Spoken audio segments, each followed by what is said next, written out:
It begins in the quiet, doesn't it? The world outside is draped in a deep and velvet silence, a stillness that seems to hold everything and everyone but you. Your body is heavy with fatigue, a profound weariness that settles in your bones and aches behind your eyes. Yet your mind is a brightly lit theater. On its stage, the past replays its scenes without invitation. The future auditions its endless anxieties, and the present moment is nothing but the uncomfortable awareness of being awake when you desperately wish not to be. This feeling, this profound disconnect between a tired body and a frantic mind, is more than just a sleepless night. It is a symptom of our times, a quiet epidemic of the soul that whispers to us in the lonely hours before dawn.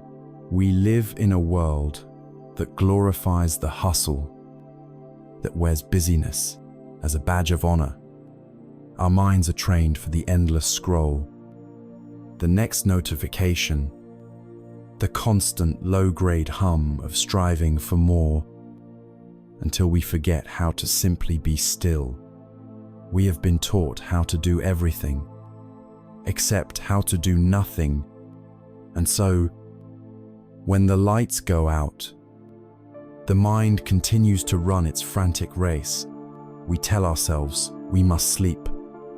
We need to sleep. And this very pressure, this grasping for rest, becomes the engine of our wakefulness. We try to wrestle our thoughts into submission, to pin them down, but they are like water, slipping through our fingers and growing more turbulent with the struggle.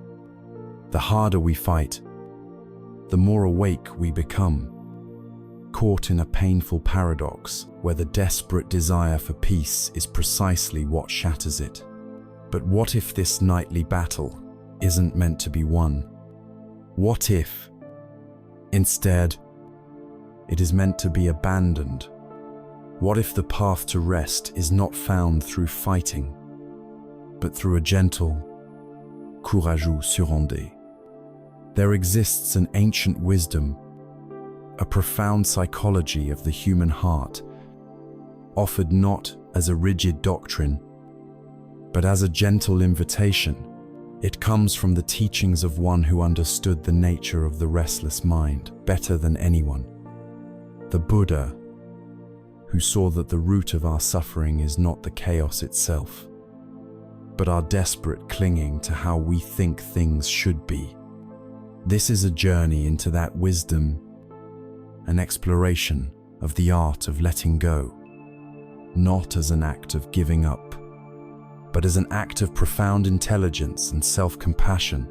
It is an invitation to learn not how to force sleep upon yourself, but how to cultivate the inner conditions of peace from which rest can naturally arise.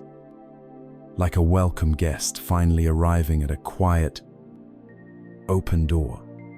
We call it the monkey mind. The ancient teachings of the Buddha gave it a name, kapicita.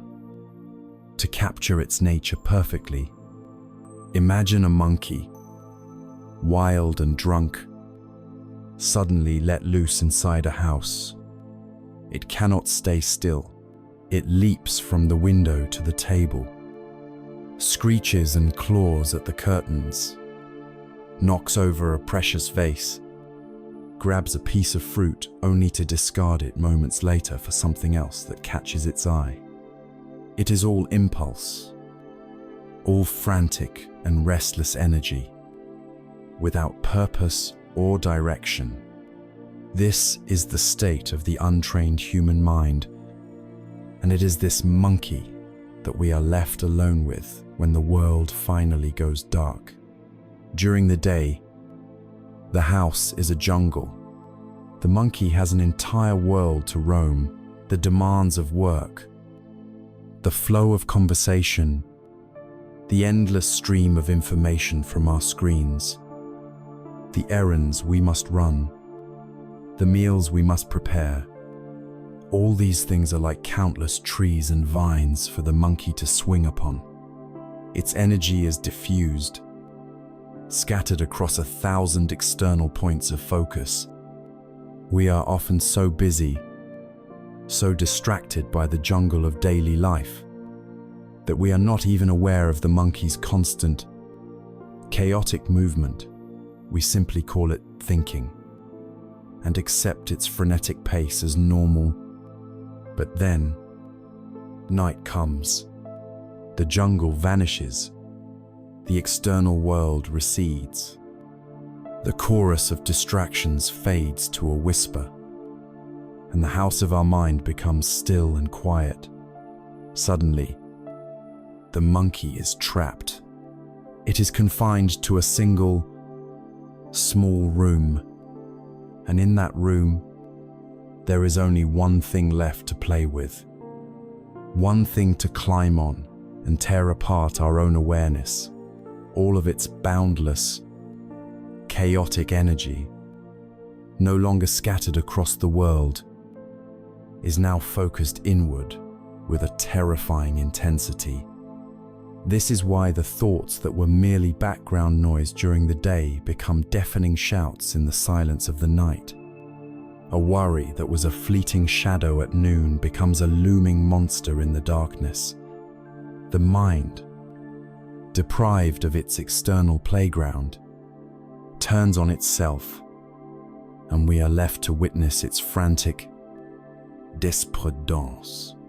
It swings between a few familiar branches, again and again, in a cycle that feels both random and painfully predictable. The first is the branch of yesterday.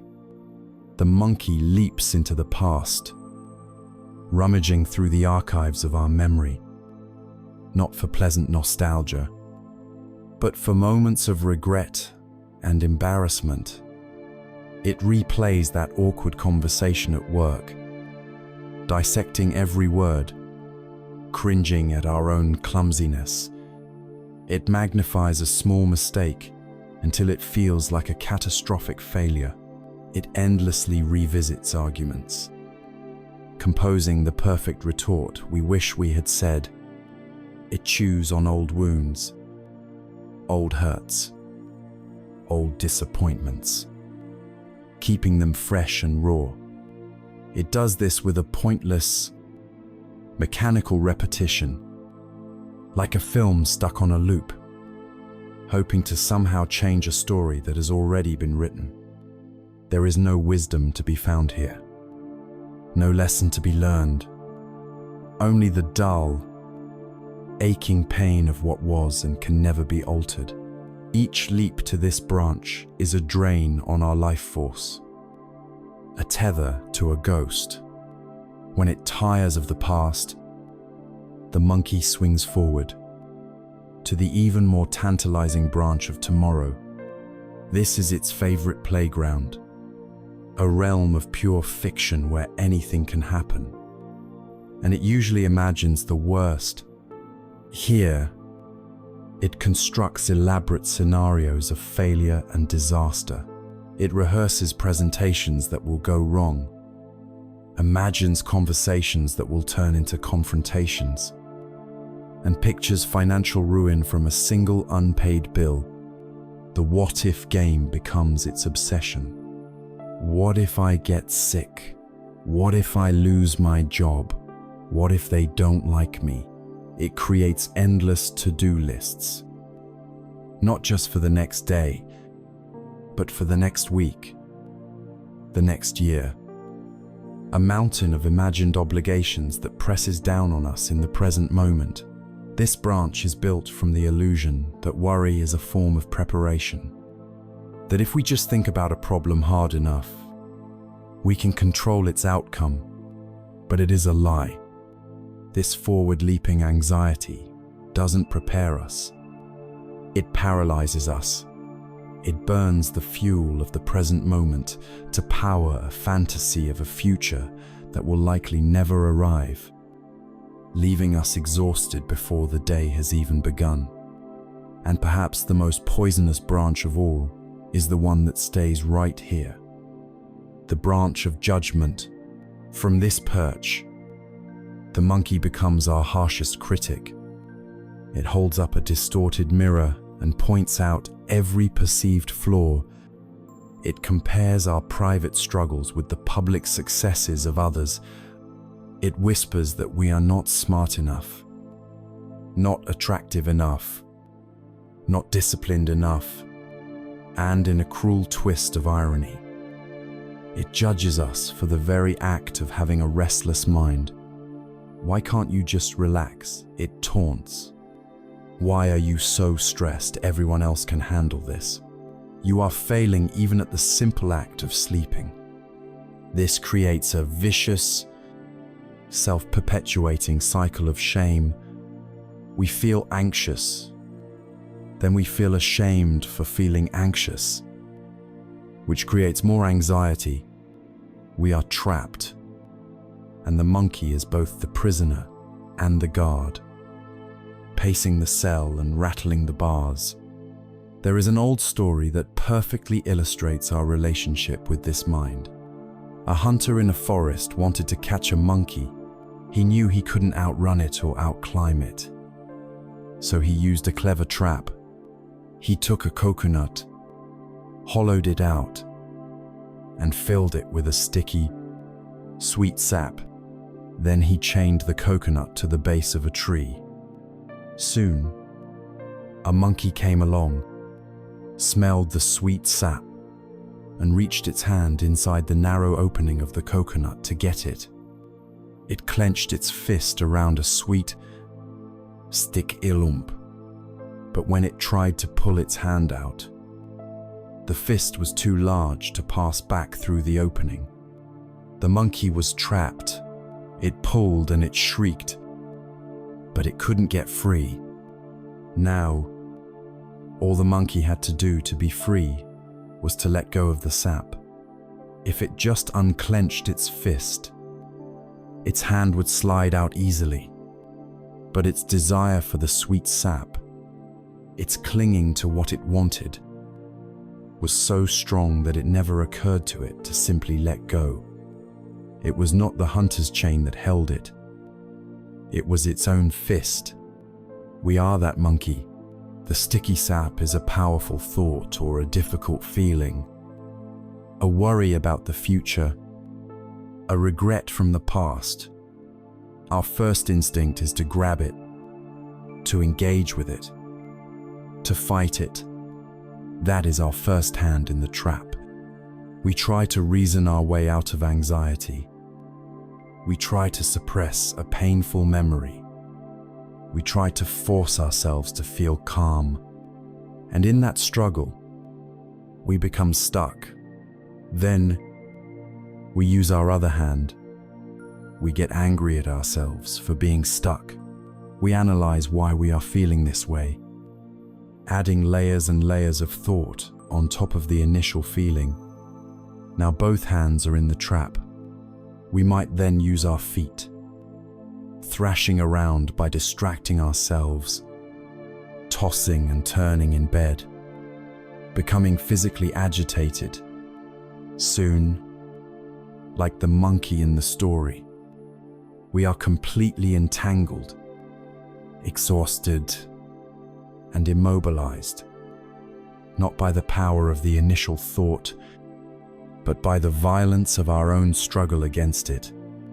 The trap is the struggle itself. So what are we to do? The wisdom of this teaching is at once simple and revolutionary. Do not fight the monkey. Do not try to chain it, or starve it, or kill it. To do so is to enter the sticky trap with both hands. The first step, the only step you need to take right now, is to simply notice that the monkey is there. It is the practice of recognition. When you are lying in bed and the thoughts begin to race, the invitation is to take a gentle step back in your own mind, to shift from being in the drama to being the audience of the drama. You can say to yourself, with a sense of gentle curiosity. Ah, there it is, the monkey mind. You can label its activity without judgment. There is planning, there is worrying, there is rehearsing an old conversation. You are not the monkey. You are the awareness that sees the monkey. You are not the thoughts. You are the space in which the thoughts arise. This act of naming, of recognition, creates a tiny gap between you and the thought stream. In that gap is the beginning of freedom. It doesn't silence the monkey. Not at first, but it stops you from getting stuck in the sap. You learn to just watch it jump, without feeling the need to jump with it. This is the first, most crucial step on the path to peace. It is the beginning of letting the monkey tire itself out, while you, the silent witness, simply rest, and this simple recognition leads to a deeper inquiry. Why is the monkey so restless to begin with? What is the root cause of all this inner turmoil? That is where our journey must lead us next. Having recognized the ceaseless chatter of the monkey mind, we arrive at a more fundamental question. What is the actual experience of living with this inner chaos? It is not a neutral state. It is a state of friction, of agitation, a quiet but persistent hum of discontent. The ancient wisdom of the Buddha gave this universal human experience a name. The name is dukkha. This Pali word is often translated into English as suffering, but that single word is too narrow, too heavy. It can conjure images of only the most extreme pain and tragedy. And while dukkha certainly includes those things, its meaning is far more subtle and pervasive. It is perhaps better understood as a fundamental unsatisfactoriness, a persistunies, or the inherent stress that comes from a life lived out of harmony with reality. Imagine a cartwheel that is just slightly off-center. The axle isn't perfectly aligned. The journey is still possible. The cart still moves forward. But every single rotation is accompanied by a bump, a jolt, a subtle but constant friction. The ride is never truly smooth. That bump, that friction, that pervasive sense of things being not quite right, is dukkha. Your experience with sleeplessness and anxiety is a direct, unfiltered encounter with dukkha, the physical ache of a tired body that cannot rest. That is dukkha, the mental anguish of a mind replaying worries. That is dukkha, the frustration that boils up as you watch the numbers on the clock climb towards morning. That is dukkha. It is the gap between what is happening, which is wakefulness, and what you desperately want to be happening, which is sleep. The tension in that gap is dukkha, but it extends far beyond the bedroom. It is the low-grade stress of a looming deadline at work. It is the sting of a critical comment. It is the vague disappointment that lingers even after achieving a long-sought goal. It is the loneliness you might feel in a crowded room. It is the restlessness that makes it impossible to simply sit and enjoy a quiet moment. It is the ever-present feeling that if only something were different, if only you had a different job, a different relationship, a different body, a different mind, then you would finally be at peace. This constant, low-level hum of if only is the signature frequency of dukkha. Now, the most radical and compassionate aspect of this teaching is what the Buddha did with this diagnosis. He did not present it as a personal failing or a punishment. He presented it as a universal truth, a condition of existence itself for all beings who are not yet awake. He called it the first noble truth. Think about the power of that word. Noble, recognizing dukkha, turning to face it with courage and honesty, is a noble act.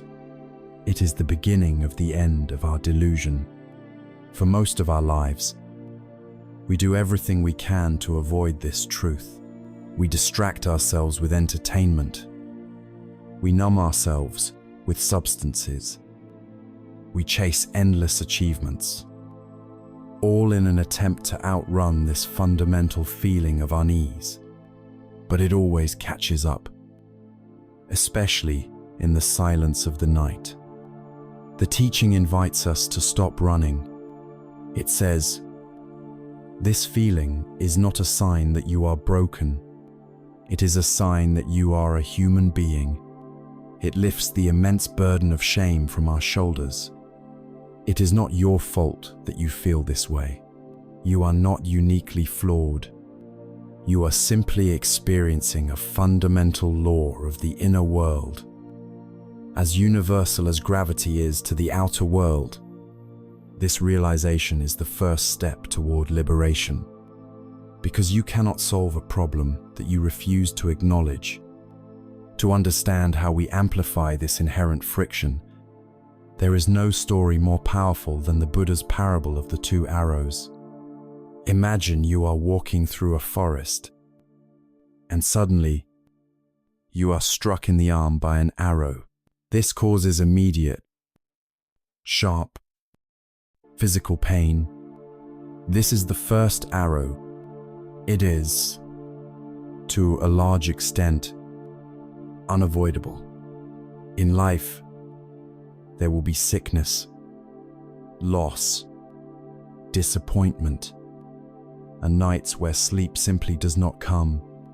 These are the first arrows of existence. They are painful, but they are just what they are. Impersonal events. But what do we do the moment we are struck? We don't just experience the pain of the first arrow. We immediately launch a second one into ourselves. We begin to think, "Why me? This is terrible. Who shot this? This shouldn't be happening. I can't stand this pain, this reaction." This torrent of mental commentary, of resistance, of fear and anger and self-pity is the second arrow. And the Buddha taught that the suffering from this second arrow is 1,000 times more venomous than the pain of the first. Let us apply this directly to a sleepless night. The first arrow is the reality of the present moment. Your eyes are open. Your body is tired. Your mind is active. There is a physical and emotional discomfort to this. It is unpleasant. This is the first arrow. Now, observe what follows. The second arrow is the commentary. This is a disaster. I will be completely useless tomorrow at work. My health is being ruined by this. I'll never get to sleep. I am a failure at something as simple as resting. Why is my mind doing this to me?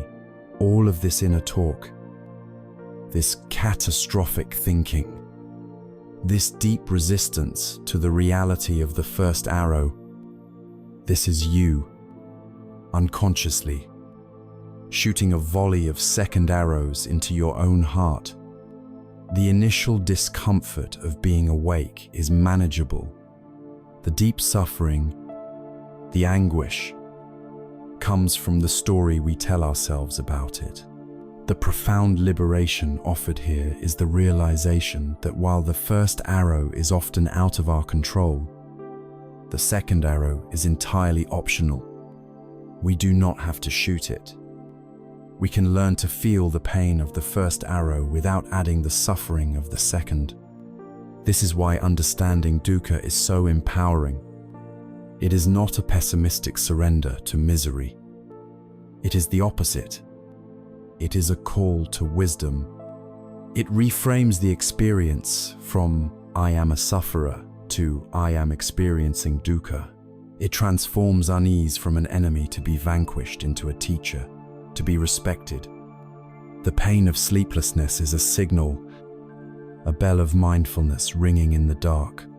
It is your own compassionate system telling you that your current strategy, the strategy of fighting, of resisting, of launching second arrows, is not working.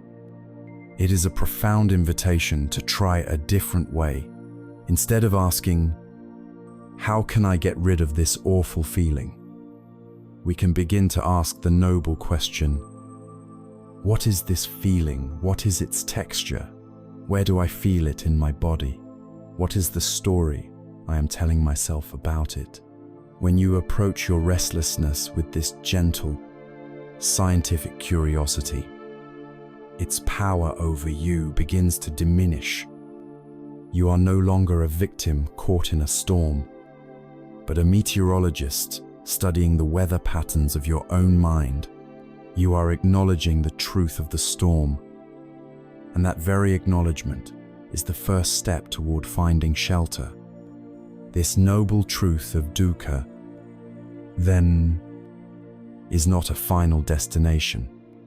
It is a doorway. It is the necessary diagnosis that allows us to ask the next, most crucial question. If this is the condition, then what is its cause? Why is the wheel misaligned in the first place? We have stood before the mirror and honestly acknowledged the pervasive friction in our lives. The state of discontent we call dukkha. We have named it, not as a personal failure, but as a universal truth. This honest diagnosis is the first noble step, but it is incomplete without a deeper inquiry. A doctor who only names the illness without understanding its cause offers little hope for a cure. And so, we must ask the essential question that the Buddha himself asked: if this unease is the symptom, what is the root cause? Why is the wheel of our existence perpetually off-center? The answer to this question forms the second noble truth, the truth of samudaya, the origin of our dissatisfaction, the root cause. In a single, profound word, is tanha. This ancient Pali term is often translated as craving, but it is more like a deep, cosmic thirst. It is the insatiable longing of the mind, the perpetual reaching for something other than what is present in this moment. This thirst is the fuel that keeps the monkey mind in its frantic, sleepless dance. It is the engine that powers the entire cycle of stress and anxiety. This thirst is not a simple, single desire. It manifests in three distinct flavors, three currents that pull our minds away from the shore of peace. The first is the most obvious, the thirst for sense pleasures, or kama tanha. This is the craving for agreeable experiences through our five senses and our mind. It is the desire for a delicious taste, a beautiful sight, a pleasant melody, a comforting touch. In the context of our struggle with rest, this is the intense craving for the physical sensation of deep sleep. It is the longing for the feeling of a relaxed body, a quiet mind, the blissful sensation of drifting into unconsciousness. We chase these pleasant feelings relentlessly, believing that if we can just arrange our outer world perfectly, we will find lasting happiness. This thirst is what drives us to endlessly scroll through our phones, seeking the next interesting image or video, the next little hit of dopamine. It is a constant, low-level hunt for pleasure and comfort, a strategy that is doomed to fail because all pleasant sensations are by their very nature, fleeting and impermanent. The second flavor of thirst is more subtle and more powerful, the thirst for existence, or bhavatanha. This is not just a craving for a feeling, it is a craving to be or to become. It is the deep-seated desire to construct and maintain a specific identity. When you lie awake at night, this is the voice that says, I want to be a person who is healthy, energetic, and in control. I need to become someone who gets 8 hours of sleep. This thirst is tied to our ego, our story of who we are. We crave to become successful, to be seen as intelligent, to be a good partner, to be a calm and mindful person. This endless project of self-improvement, while seemingly positive, is a powerful source of dukkha, because it is rooted in a rejection of who we are right now. It creates a perpetual state of striving, a feeling that we are not yet good enough, that we are a work in progress, always falling short of the final, ideal version of ourselves. The monkey mind's obsession with the future, its endless planning and worrying, is fed directly by this insatiable thirst to become. The third flavor is the flip side of the coin, the thirst for non-existence, or vibhavatanha. This is the powerful urge to get rid of, to annihilate, an unpleasant experience. It is the energy of aversion, of pushing away. This is perhaps the most violent and active form of thirst we experience during a sleepless night. It is the desperate cry of the mind. I want this anxiety to go away. I cannot stand this feeling of frustration. I need to destroy this racing mind. It is a declaration of war on the present moment. We treat our own feelings of anxiety or restlessness as foreign invaders that must be expelled at all costs. This aversion, this pushing away, creates immense internal pressure and tension. It is like trying to hold a beach ball underwater. It takes a tremendous amount of effort. And the moment we lose concentration, the ball shoots up with even greater force. Our struggle against our own unpleasant feelings is what gives them their strength and endurance. We are at war with ourselves. And in such a war, there can be no victor, only exhaustion. To truly understand the self-defeating nature of following this thirst, consider the parable of the person drinking salt water. Imagine you are lost at sea, adrift on a raft under a burning sun. Your throat is cracked, your head pounds, and your entire being is consumed by a single, agonizing thirst. You are desperate for water. You look over the side of the raft and see an endless expanse of it. In your delirium, you forget that it is salt water. You cup your hands, scoop up the cool liquid, and bring it to your lips. For a single, blessed moment, the coolness provides a flicker of relief, but then the salt hits your system. Far from quenching your thirst, it leaches the remaining moisture from your body, and your thirst returns with a raging, demonic intensity far greater than before. Yet, because the memory of that momentary relief is so strong, you drink again and again, each drink deepening your dehydration, each sip driving you closer to madness and death. This is a perfect metaphor for tanha. We believe that satisfying our cravings will bring us peace. We get the praise we were seeking. We manage to force a few hours of sleep. we successfully distract ourselves from a difficult emotion. For a moment, there is relief, but the underlying mechanism of craving has been reinforced. The thirst inevitably returns, stronger than before, demanding more.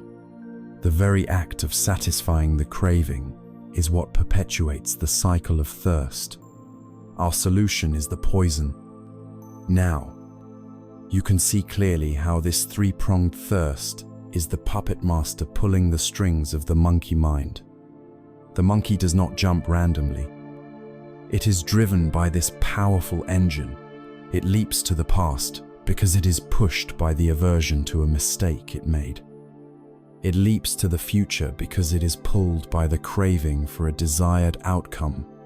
It leaps to judgment because it is driven by the craving to become a better self and the aversion to the self it perceives right now. The restlessness, the anxiety, the sleeplessness, these are not the core problem. They are the smoke, the thirst. The tanha is the fire, and as we feed this fire by following its demands, we also develop a deeper pattern of attachment, known as upadana, or clinging. Clinging is what happens when a simple craving hardens into a non-negotiable demand. It's the difference between "I would like to sleep" and "my entire well-being." My happiness and my ability to function tomorrow are completely dependent on me sleeping right now. Clinging is the glue that binds us to our suffering. It makes our peace conditional on an ever-changing world, guaranteeing our disappointment. Seeing this mechanism so clearly laid out the thirst that fuels the mind, creating the friction that we experience, as suffering could be a cause for despair. It can feel like we are caught in a perfectly designed, inescapable trap. But the Buddha's insight was one of profound optimism. It was the insight of a master physician who, after identifying the cause of an illness, realizes that the illness is therefore curable. If suffering arises from a cause, then if that cause can be removed, the suffering will cease. If a fire is sustained by fuel, then by cutting off the supply of fuel, the fire will naturally go out. The existence of a cause implies the possibility of a cessation. The problem contains its own solution. This is not a distant, philosophical hope. It is a practical, logical truth. Our thirst, our craving, is a conditioned habit of the mind, and like any habit, it can be seen, understood, and gently, patiently retrained. There is a way to stop drinking the salt water. There is a path that leads from the frantic energy of thirst to the cool, clear wellspring of peace. And the first step on that path is to develop a new way of seeing, a clear-sighted wisdom that is not fooled by the promises of the restless mind. Having traced the anatomy of our discontent, we have arrived at a pivotal insight.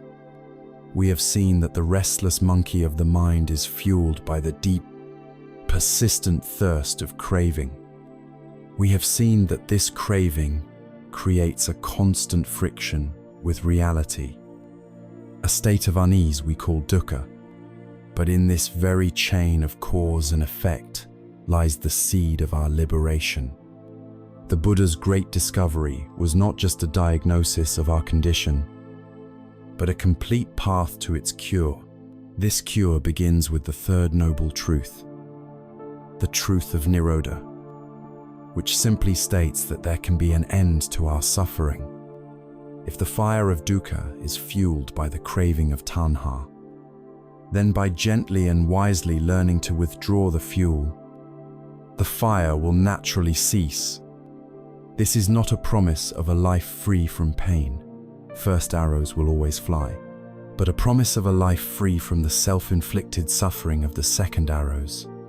It is the possibility of a profound and unshakable inner peace, even amidst the changing tides of life. This promise naturally leads to the final question: how? How do we withdraw the fuel? How do we walk the path from the parched desert of craving to the cool spring of peace? The answer is the fourth noble truth. The Noble Eightfold Path.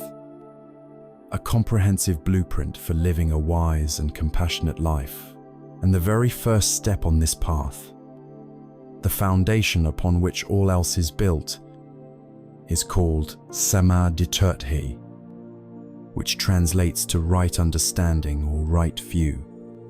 It is essential to realize that this does not mean accumulating more intellectual knowledge or adopting a new set of beliefs. It is not about what you think, but how you see. Right understanding is a fundamental shift in perception, a clearing of the fog of our own biases, fears, and desires so that we can see reality as it truly is. There is a classic parable that perfectly illuminates the power of right understanding. Imagine a man who returns to his simple home late one night. The room is dark, lit only by a sliver of moonlight from a small window. As his eyes adjust, he sees in the corner of the room the coiled, patterned shape of a snake, poised to strike. Instantly, his entire physiology responds. His heart begins to pound in his chest. A surge of adrenaline floods his body. His palms grow clammy, and his mind is seized by a primal, overwhelming fear. In that moment, his entire reality is defined by the presence of a deadly threat. He is frozen, terrified, his mind racing with scenarios of being bitten. This state of terror is the direct result of his perception, his view of the situation. It is wrong understanding. Then, a friend enters the room behind him, carrying a lamp. As the warm, clear light of the lamp fills the room, it falls upon the shape in the corner. The man looks again, and in the clarity of the light, he sees that it is not a snake at all. It is merely a coil of rope, intricately patterned, left there by someone earlier in the day. Now, observe what happens in that instant of seeing clearly. The man does not need to fight the snake. He does not need to perform a breathing exercise to calm his fear. He does not need to give himself a lecture on why he shouldn't be afraid. The moment his perception shifts from snake to rope, the fear dissolves entirely on its own. The pounding heart subsides. The adrenaline recedes. The frantic thoughts cease. The suffering vanishes. Not because the object in the room was destroyed, but because its true nature was finally seen. The snake was never truly there. It was a projection of his own mind. Born in the darkness of ignorance, the suffering was real, but its cause was an illusion. This story is a map of our own inner world. The dark room is our ordinary, untrained mind, clouded by our likes and dislikes, our hopes and fears. The rope is the raw, neutral data of our experience, a sensation of tightness in the stomach, a memory of a past failure, a thought about a future task. In and of themselves, these are just phenomena. As harmless as the coil of rope, the snake is our misinterpretation. Fueled by the thirst of craving and aversion, we perceive these neutral events as threats, The tightness in the stomach becomes my terrible anxiety. The memory of failure becomes proof of my inadequacy. The thought about the future becomes an impending disaster. We project meaning, danger, and solidity onto these fleeting, insubstantial events. This is wrong understanding, and it is the direct cause of our fear, our stress, and our sleepless nights. The light of the lamp is right understanding. It is the clear, non-judgmental awareness cultivated through mindfulness and wisdom. It is the ability to look at our inner experience and see it for what it is, without adding the terrifying story of the snake. Let us bring this directly to the experience of lying awake in bed. A wave of heat and tightness rises in your chest. Your heart begins to beat faster. This is the rope. Immediately, the mind, operating from wrong understanding, proclaims, "This is anxiety. It's getting worse. I'm losing control. I won't be able to handle this." This is seeing the snake. You tense up. You resist the feeling. You fight it. And in doing so, you shoot yourself with 12 arrows. But what if you could bring the lamp of right understanding to this moment? You would still feel the tightness and the rapid heartbeat. But your inner view would shift. You might observe, a sensation of heat is arising in the body. The heart is beating more quickly. A thought has appeared in the mind which says, "This is anxiety." How interesting. You are seeing the rope. You are recognizing the raw sensations and the thoughts as separate. Transient et vain. You are no longer identifying with them. The sensation is happening, but it is not you. The thought is happening, but it is not truth. In this space of clear seeing, the story of the snake loses its power. The fear may not vanish instantly, but its fuel source has been cut off. You have stopped fighting. And in that cessation of struggle, a space for peace can finally emerge. Ultimately, right understanding is the deep, experiential comprehension of the Four Noble Truths we have been exploring. It is seeing for yourself, in your own direct experience, that there is this friction and unease called dukkha. It is seeing clearly, moment by moment, how your own habits of craving and clinging are the true cause of this unease.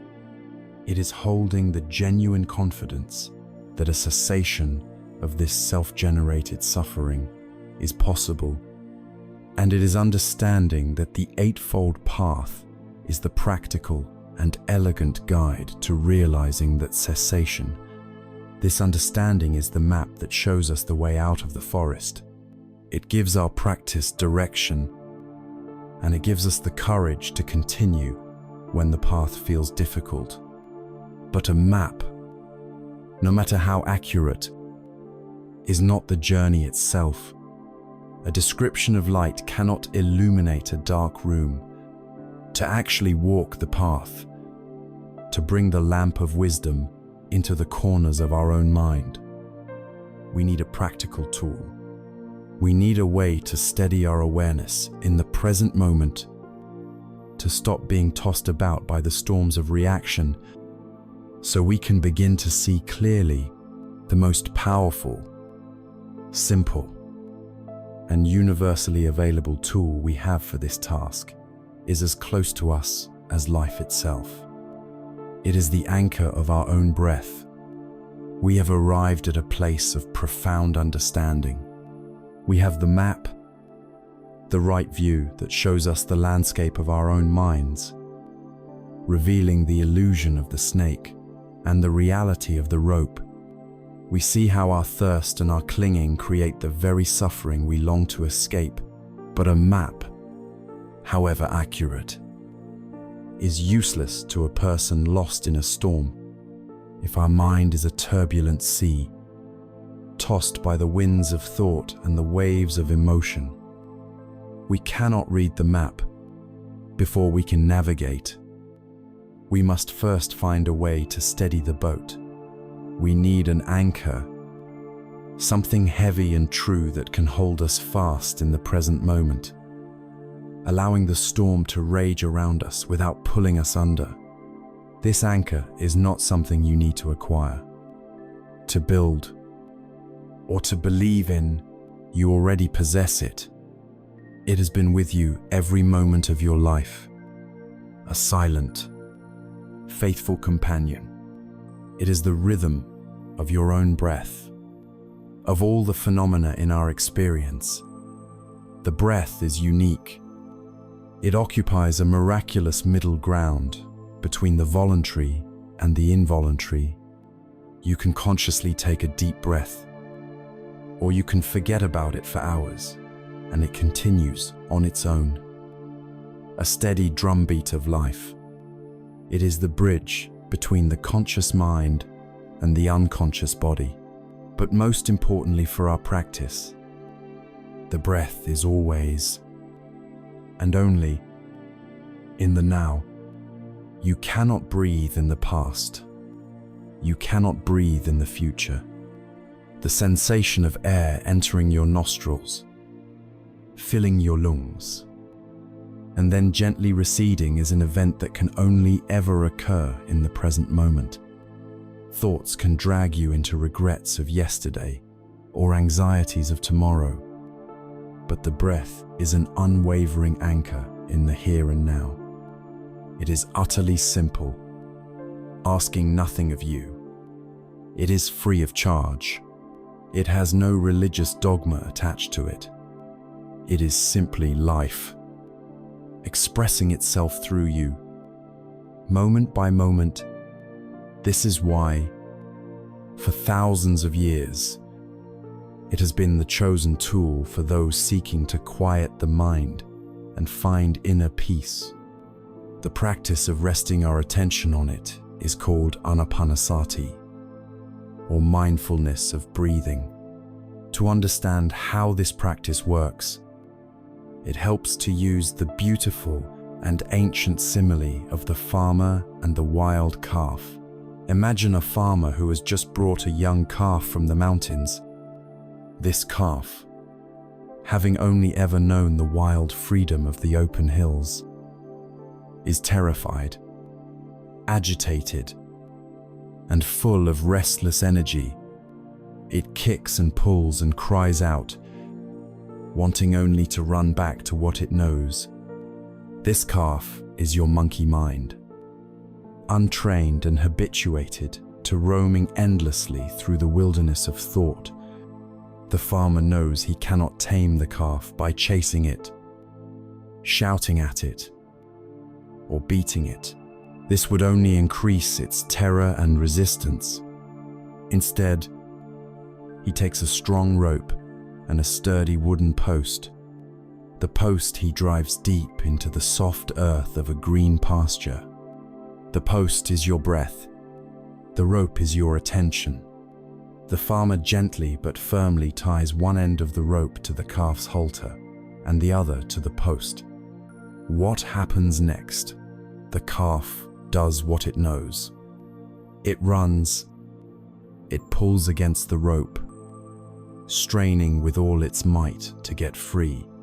It circles the post again and again, feeling the friction of the rope, feeling trapped and enraged. It exhausts itself in this struggle, believing the post and the rope are its enemies. The farmer simply stands back and watches with patient compassion. He knows he cannot force the calf to be calm. He must simply allow the calf to discover the limits of its roaming.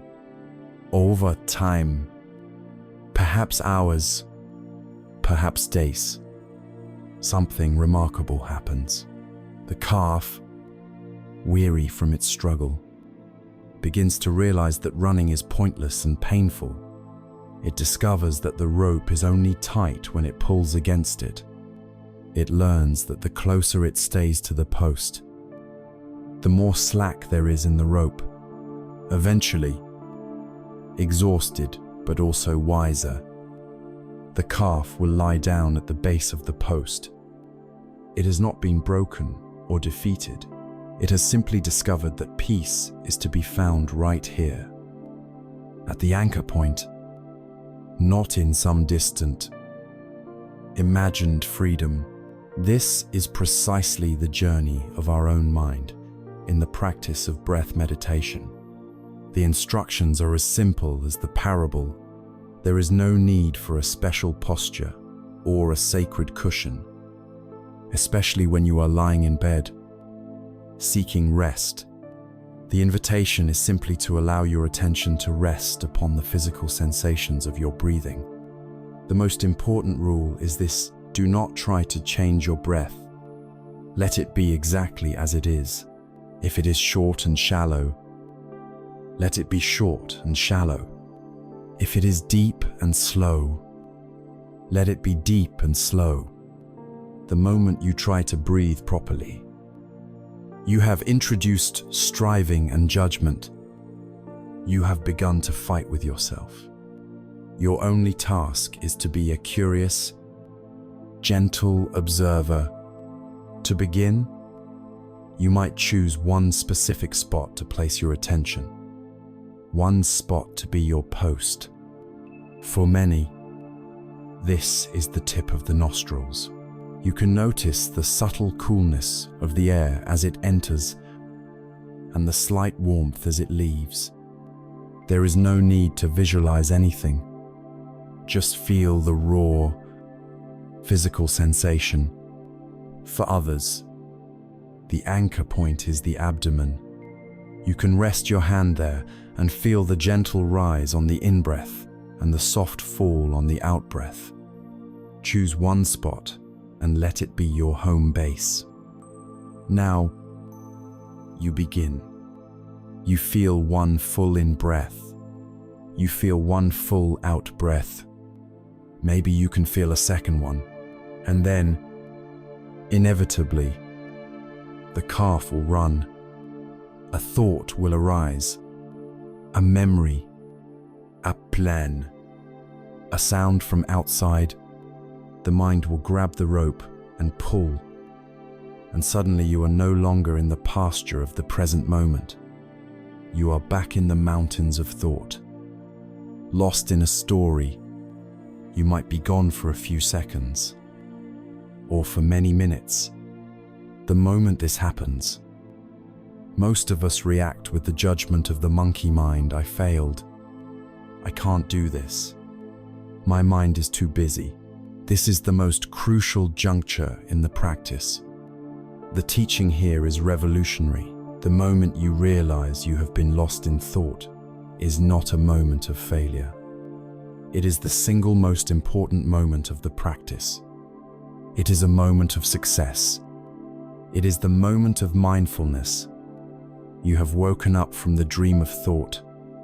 In that moment of waking up, your task is not to scold the calf. It is to do what the wise farmer does. You simply notice, without judgment. The mind was thinking, and then, with immense kindness and patience, you gently escort your attention back to the post, back to the feeling of the breath. That's it. That is the entire practice. Feeling the breath, noticing the mind has wandered, and gently, kindly returning. Each time you do this, you are like the farmer, patiently leading the calf back to the post. Each time you return your attention, you are performing a single repetition, a bicep curl for the muscle of your awareness. You are not trying to achieve a state of no thought. That is impossible. You are training your mind in the art of gentle return. This act of returning over and over, without frustration, is what slowly transforms the mind. It is what teaches the wild calf of the mind that its home, its place of peace, is right here, with the simple, steady rhythm of the breath. This is the anchor. Now that we have it, we can begin to use this newfound stability to look more closely at the heavy burdens we bring to bed with us each night, and learn how to gently, finally, set them down. We have danced with the river of impermanence, watching as every moment, every object, every star in the sky arises and passes away in a ceaseless, flowing rhythm. We've come to see that resisting this flow, trying to hold onto the crest of a wave, is the very source of our struggle. But this raises a profound and deeply personal question. If everything changes, what about the one who is witnessing the change? What about the constant companion in our heads, the narrator of our life story, the entity we call I?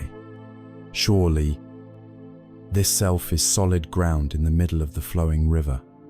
Surely, I am the one constant in this universe of flux. We feel it, don't we? A persistent sense of being a self, a thinker of thoughts, a feeler of feelings, a captain at the helm of this body and mind. This self is who we protect, who we promote, who we worry about late at night. It is the protagonist of our personal movie, the hero we want to see win. And the wisdom of the Buddha looks at this precious, central character, this solid self we hold so dear, and it asks a revolutionary question. What if it's a ghost? What if the captain's chair is empty? This is the threshold of one of the most liberating and perhaps most challenging teachings in the human contemplative tradition, the teaching of anatta, or not self. It's not a declaration that you do not exist. You are clearly here, listening to these words, breathing, living.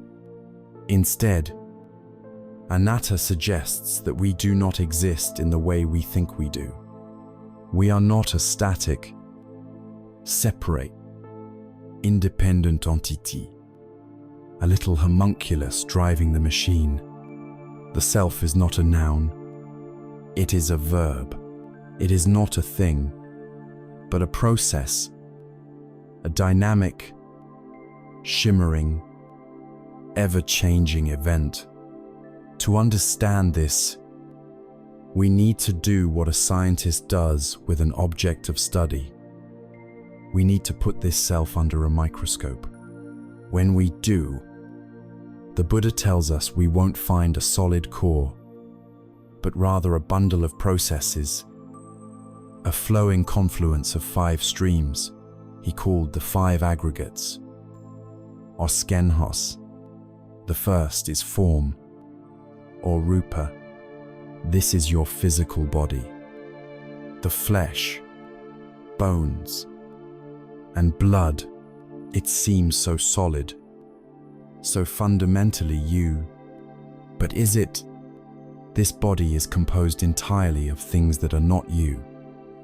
The food you ate, the water you drank, the air you are breathing right now. It is constantly changing, shedding old cells and creating new ones. The body you have today is not the same body you had 7 years ago. It is a temporary assembly of borrowed elements from the earth. To call this ever-changing form the permanent me is like calling a house made of wood and stone, the forest and the quarry. It is a temporary configuration, not a static entity. So, we look at the body and we see, this is not me. This is not mine. The second aggregate is feeling or vedana. These are the raw sensations that arise whenever our senses make contact with the world. Pleasant, unpleasant, or neutral. A cool breeze on your skin is a pleasant feeling. A sharp pain from a stubbed toe is an unpleasant feeling. The sensation of your clothes against your skin might be neutral. These feelings arise. They flicker for a moment, and they vanish. They are completely dependent on external contact. Are you these fleeting feelings? If you were, you would cease to exist when the feeling passes. They are like guests in the house of your awareness. They come and go. So, we look at our feelings and we see, these are not me. These are not mine. The third aggregate is perception, or sana. This is the faculty that recognizes and labels. Your eye sees a patch of green and brown, and the mind of perception labels it tree. Your ear hears a vibration, and perception labels it music. It's the process of making sense of raw data. It is a function, a job the mind does. But is this labeling process the real you? It's a conditioned activity based on your past experiences and learning. It's a tool. To believe you are your perceptions is like a carpenter believing he is his hammer. So, we look at our perceptions and we see, these are not me. These are not mine. The fourth aggregate is perhaps the most subtle. It is called mental formations, or sankhara. This includes all of our thoughts, our opinions, our biases, our habits, our moods, our intentions, our volitions. It is the chattering committee in our head, the voice that plans, judges, worries, and desires. This feels very much like us. But where do these mental formations come from? They are conditioned. Your opinions were shaped by your family, your culture, your education. Your habits are well-worn grooves in the mind, carved by repetition. They are patterns of energy, and because they are patterns, they can be observed, and they can even be changed through practice. If you can observe a thought, you cannot be that thought. The watcher is not the thing being watched. So, we look at our mental formations, our very thoughts and impulses, and we see, these too are not me. These are not mine. Finally, the fifth aggregate is consciousness, or vijnana. This is the raw capacity of awareness itself, the knowing. There is eye consciousness that knows sights, ear consciousness that knows sounds, mind consciousness that knows thoughts. This seems like the ultimate candidate for the self, this pure knowing awareness. But even consciousness, the Buddha said, is not a self, because consciousness is never found alone. It is always consciousness of something. It arises in dependence upon a sense organ and an object. Eye consciousness arises because there is an eye and a form. Without the eye and the form, it cannot be. It is not a standalone, independent entity. It is part of the process, the light that illuminates the other four aggregates. but it is not the owner of the house. So, we look even at this core awareness, and we see, this is not me.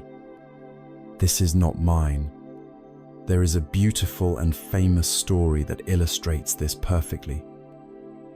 King named Milinda, a man of power and intellect, went to visit a humble but enlightened monk named Nagasena. The king, arriving in a magnificent chariot, greeted the monk and began to question him.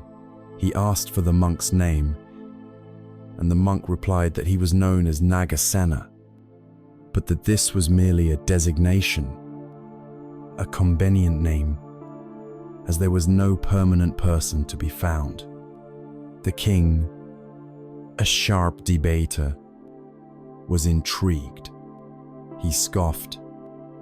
If there is no person, then who is it that wears these robes? Who eats? Who walks? Who meditates? Who is it that I am speaking to? Nagasena smiled gently. He looked at the king's grand chariot and asked, "Your Majesty, you came here in a chariot. Please tell me, what is this chariot's? Is it the wheels?" The king replied, "No, venerable sir. Is it the axle, the frame, the reins, the yoke?"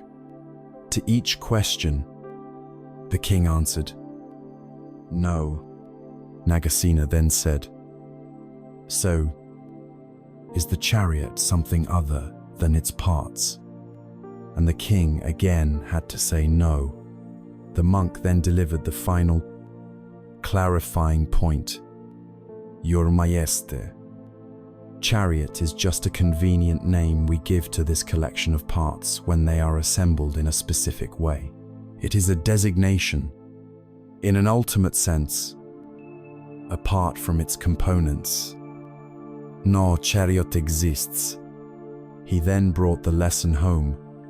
In the very same way, Nagasena is just a convenient name for the collection of form, feelings, perceptions, mental formations, and consciousness. In an ultimate sense, apart from these changing processes, no permanent Nagasena can be found. This insight is the key that unlocks the heaviest chains of the ego. Think of all the energy you spend defending yourself. When someone insults you, who is it that feels hurt? It is the idea of a fixed, important self. But if the self is just a flowing process, an insult is like a shout at a river. The words simply dissolve into the current. When you feel pride in an accomplishment, who is it that feels proud? It is the idea of a separate self who was the sole author of that success. But if you see that the accomplishment arose from a million causes and conditions, from the 5 aggregates working together, from the support of others, from sheer luck, then pride softens into simple gratitude. The deepest fear of all is the fear of death, the annihilation of the self. But if the self was never a solid, separate thing to begin with, what is there to be annihilated? The form of the wave disappears, but the water, the essence, remains part of the great ocean. Seeing through the illusion of the solid self does not lead to a cold, nihilistic void. It leads to the opposite. It leads to profound freedom and connection. As long as you believe you are a separate, fragile self, you must live in a fortress, constantly defending its walls from attack. But when you realize you are a process, interconnected with everything else, the fortress walls dissolve. You are no longer a noun, but a verb. You are not a thing. You are an event. You are not a sculpture. You are a dance. This is not a loss. It is an expansion into everything. It is the freedom to change, to grow, to make mistakes, and not be defined by them. And most beautifully, when the hard boundary between me and you becomes porous, when the illusion of separation begins to fade, something miraculous and natural begins to flow through. That is the beginning of true compassion. When I see that your suffering is made of the same 5 aggregates as my suffering, how can I not wish for your peace as I wish for my own? When the self is no longer the center of the universe, the entire universe can finally be seen and loved. Of course, here is the detailed script for part 2. We have peered through the lens of profound inquiry and watched the solid, dependable self dissolve into a shimmering dance of processes. We've seen that what we call me is a confluence of body, feelings, perceptions, thoughts, and awareness, a river flowing through time, not a stone resting on the riverbed. This can feel unsettling at first, like losing your footing. But when the rigid walls of the self-fortress become transparent, the feeling of separation begins to fade, and into this newfound space, this openness, something else begins to flow. It is the natural consequence of seeing our shared nature. It is the responsive trembling of the heart in the face of suffering. This is the path of karuna, or compassion. It is the healing rain that falls when we realize we are not islands, but interconnected parts of the same living, breathing whole. Compassion, in this tradition, is not pity. It is not a condescending glance from a superior position. It is not the sad, hollow feeling of, "Oh, you poor thing." Pity creates distance. It reinforces the idea of a separate, fortunate me and a separate, unfortunate you. Karuna does the opposite. It closes the distance. It is the recognition of our shared vulnerability. It is the courage to feel with another, not just for another. It is the heart's frank admission. I know this pain. It is familiar to me.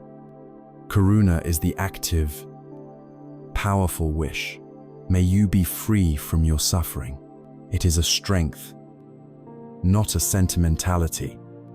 It is the heart's capacity to stay open in the presence of pain. And the most courageous, most revolutionary place to begin this practice is with the one person we so often exclude from our circle of kindness, ourselves. For many of us, the inner landscape is a battlefield. There is a relentless inner critic, a drill sergeant of the soul, whose voice is a constant stream of judgment. You failed again. You should have known better. You are not smart enough, not disciplined enough, not worthy enough. We would never dream of speaking to a dear friend, or even a stranger, with such harshness. Yet, this voice is our constant companion. We must understand that this inner critic is not an evil entity. It is a misguided and deeply conditioned part of us, a terrified security guard trying to protect us from future pain by shaming us into perfection. It operates on the flawed belief that if it berates us enough, we will finally become flawless and therefore safe from hurt and rejection. But this strategy never works. It only creates more suffering. Self-compassion is the radical act of turning towards this inner pain, with the same warmth and tenderness you would offer a crying child. It is not about making excuses for our mistakes or wallowing in self-pity. It is about acknowledging our shared humanity. To be human is to be imperfect. To be human is to stumble, to feel pain, and to make mistakes. Self-compassion is simply recognizing this truth without judgment. It's a practice, and it can start right now. You can place a hand gently over your heart, feel the warmth of your own touch, and bring to mind a recent moment of struggle, a feeling of stress, inadequacy, or sorrow. And instead of fighting it or berating yourself for it, you can offer yourself 3 simple recognitions. First, acknowledge the feeling with mindfulness.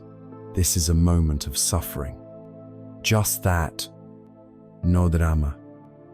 No story. Just the fact of the pain. Second, connect with your common humanity. Suffering is a part of life. Everyone feels this way sometimes.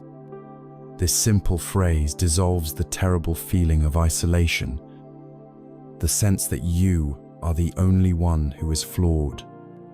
And third, you can offer yourself kindness. May I be kind to myself in this moment. May I give myself the compassion that I need. This is not a passive act. It is a potent form of emotional healing. You are actively rewiring the neural pathways of your brain, replacing the well-worn grooves of self-criticism with new paths of self-kindness. When you can hold your own pain with this gentle, spacious awareness, you cease to be at war with yourself. You cannot pour from an empty cup. Self-compassion is what fills the cup, allowing your kindness to naturally overflow to others.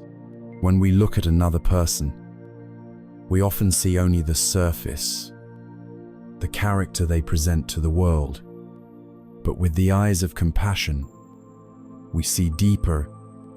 We see that beneath their surface, just like beneath ours, there is a collection of the 5 aggregates.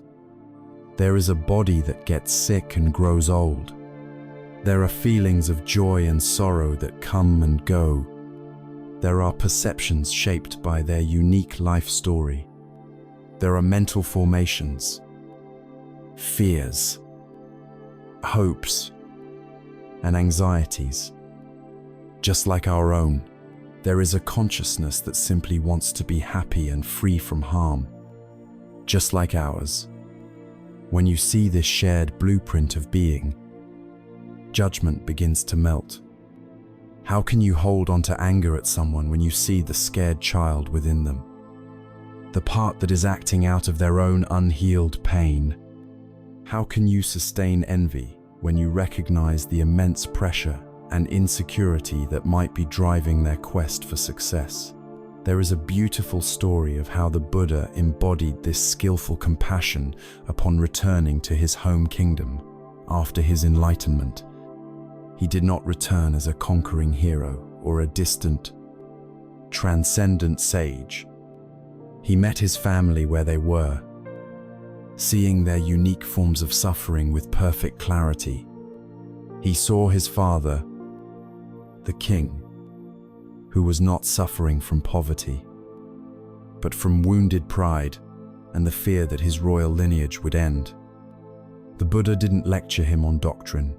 He spoke to him with respect, acknowledging his father's pain and gently guiding him to a higher understanding. He saw his former wife, Yasodhara, who was filled with the deep pain of abandonment and years of silent grief. He didn't dismiss her feelings. He met her with profound empathy, acknowledging the depth of her sacrifice and honoring her strength. He saw his young son, Rahula, who was confused, a child who only knew his father as a legend. The Buddha met this confusion not with complex philosophy, but with simple, loving presence.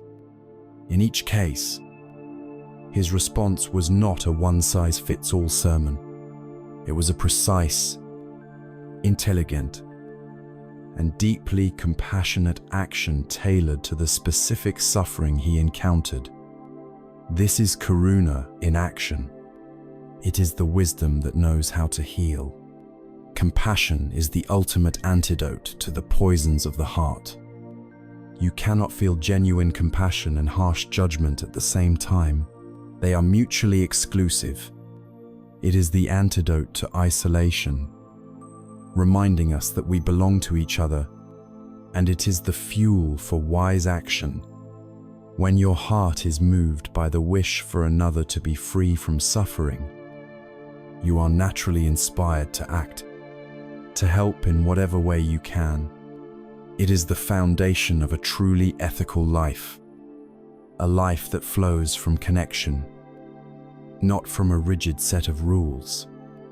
It is the courageous choice to keep your heart open, even when it hurts.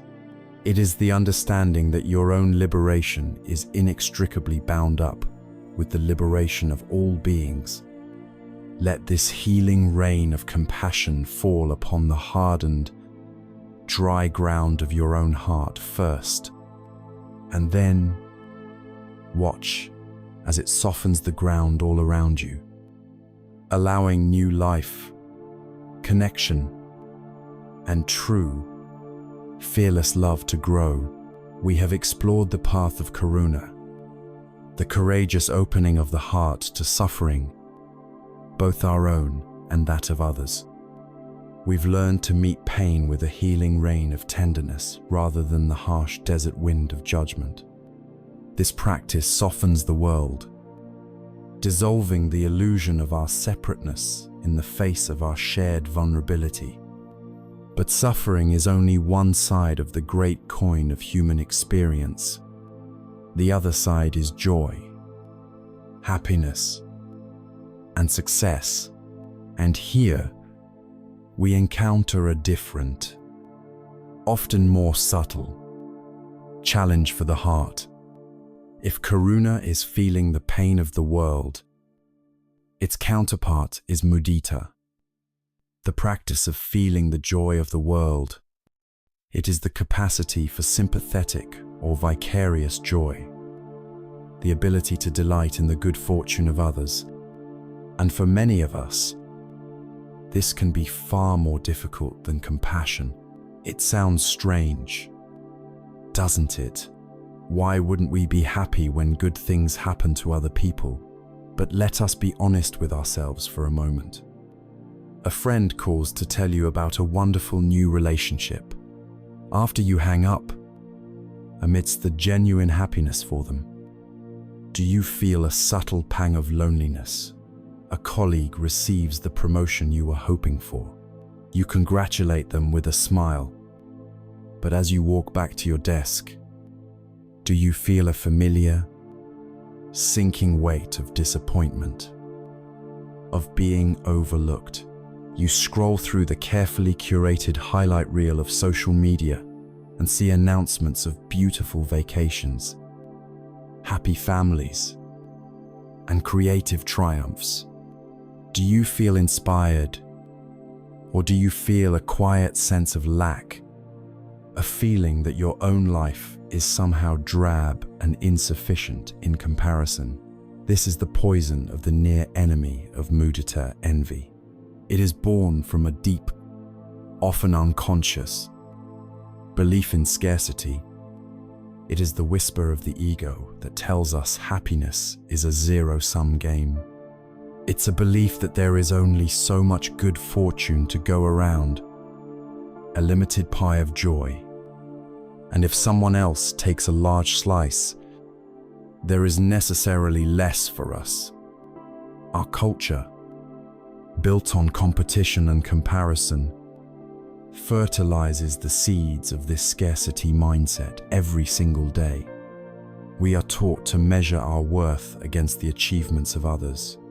Our success is defined not by our own growth and contentment, but by our position relative to those around us. This mindset is a prison.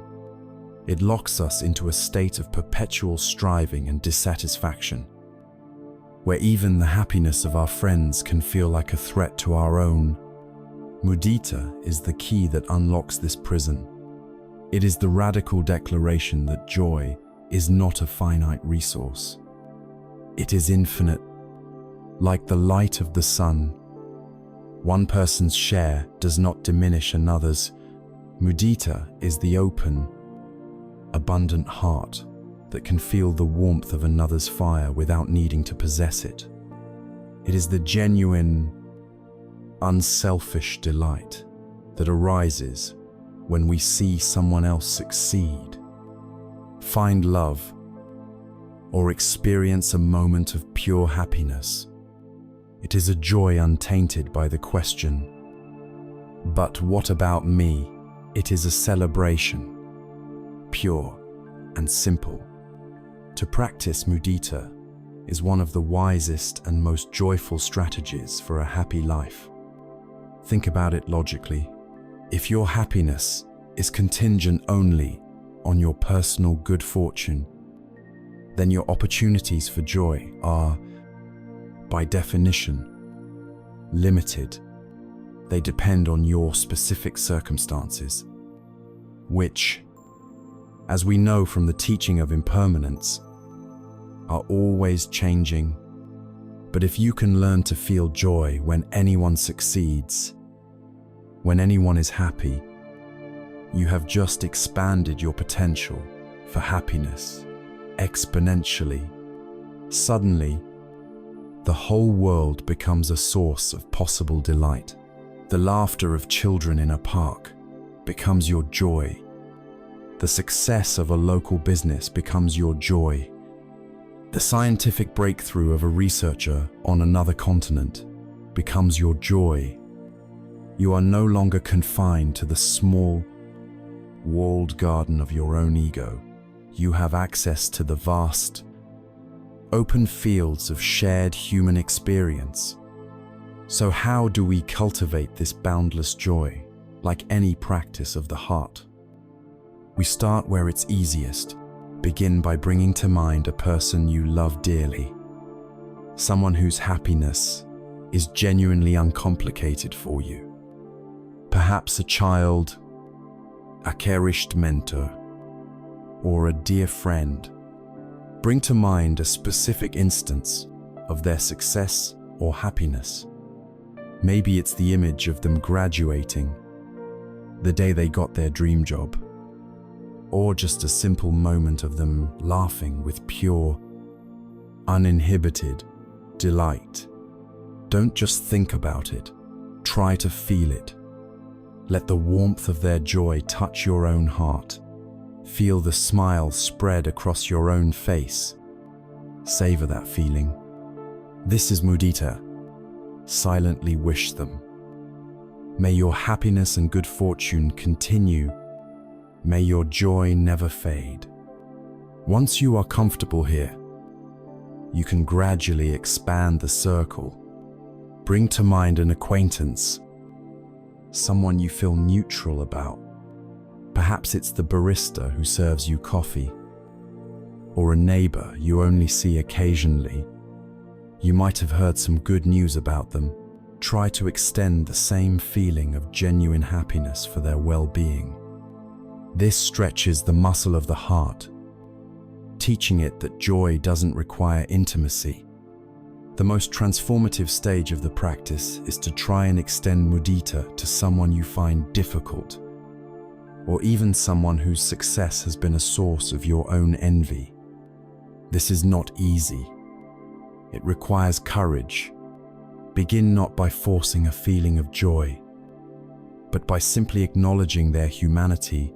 Recognize that, just like you, all they want is to be happy and to avoid suffering. See their success not as a slight against you, but as a moment of reprieve for them from their own struggles, their own insecurities. You may not feel a sudden rush of delight, and that's okay. The intention itself is powerful. The simple, quiet wish, "May you be happy," begins to dissolve the hardened shell of resentment and jealousy. It is a profound act of peacemaking within your own heart. Consider the story of a small group of friends who all decided to launch tech startups around the same time. The industry is notoriously competitive, a brutal landscape where most ventures fail. They could have easily fallen into the trap of secrecy and rivalry, viewing each other as competitors in a race for limited venture capital and market share. But from the very beginning, they made a different choice. They made a pact to practice mudita. They met every week, not to compare metrics or boast, but to genuinely support one another.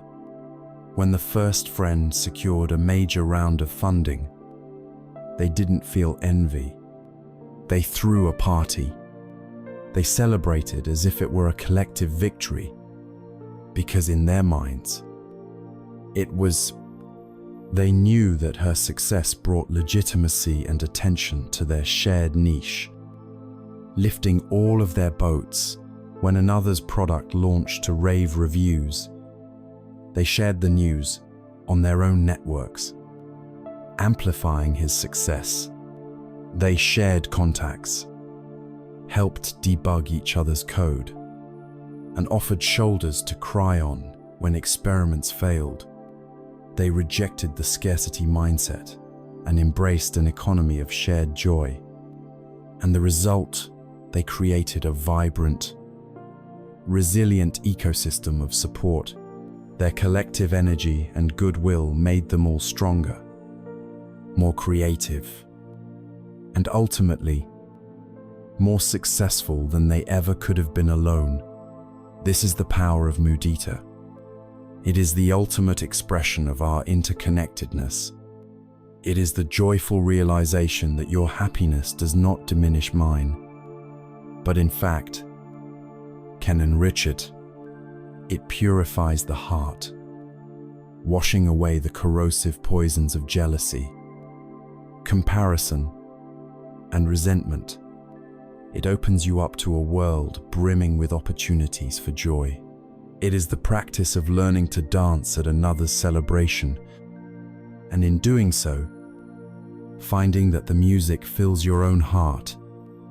2.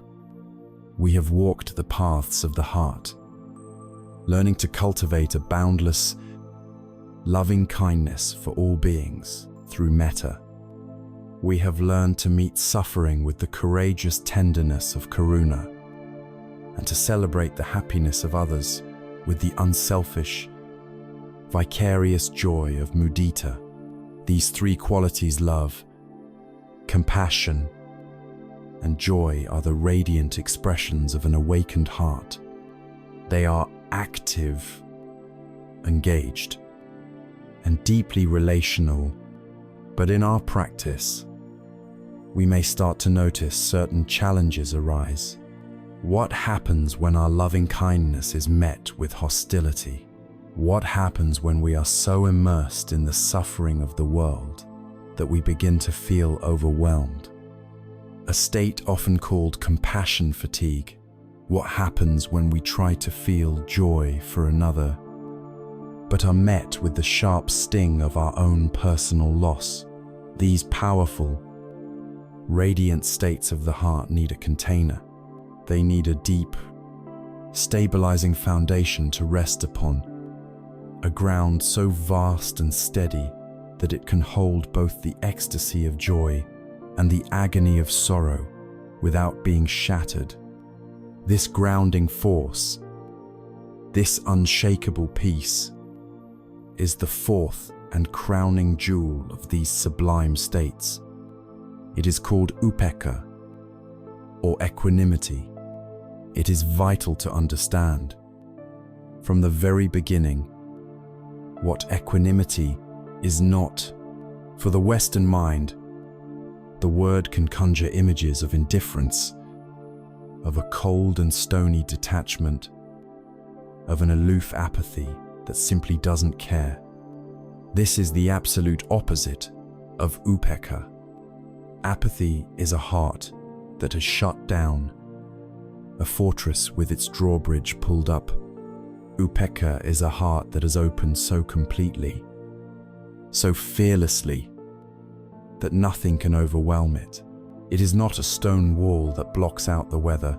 It is the vast, open sky that allows all weather, sunshine, rain, wind, and violent storms to pass through it without being stained or diminished by the experience. Equanimity is not the absence of feeling. It is the radical presence with all feeling, held in a container of profound balance and wisdom. This balance is cultivated by learning to stand firm in the face of what are known as the 8 worldly winds. These are the inevitable, fluctuating currents of life that constantly threaten to push us off balance.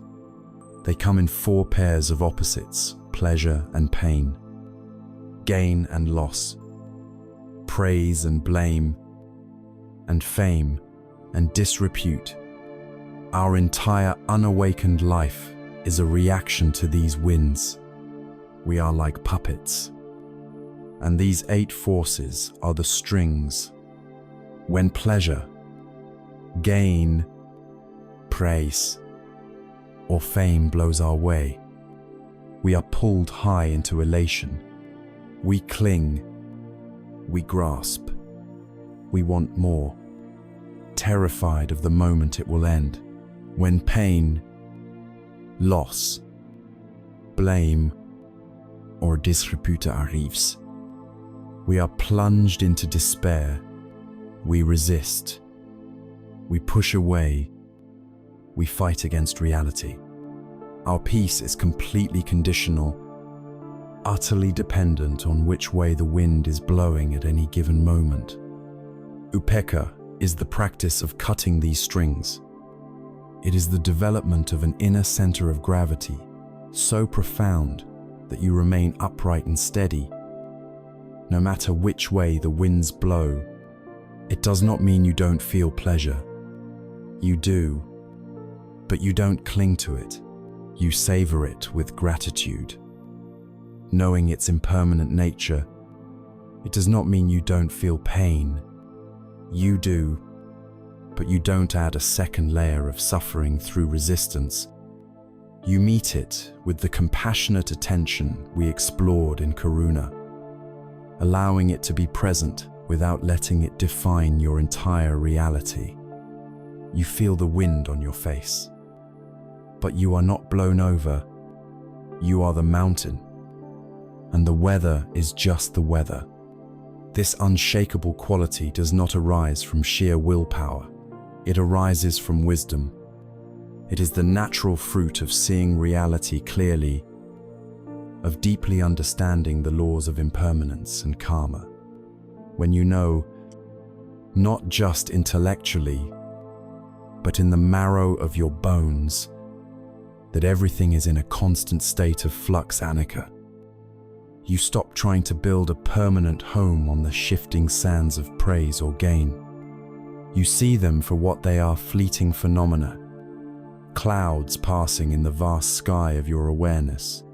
And when you deeply understand the law of cause and effect, karma, you learn to place your faith in the integrity of your actions, not in the unpredictability of their results. You do your best. You act with kindness and wisdom, and then you let go.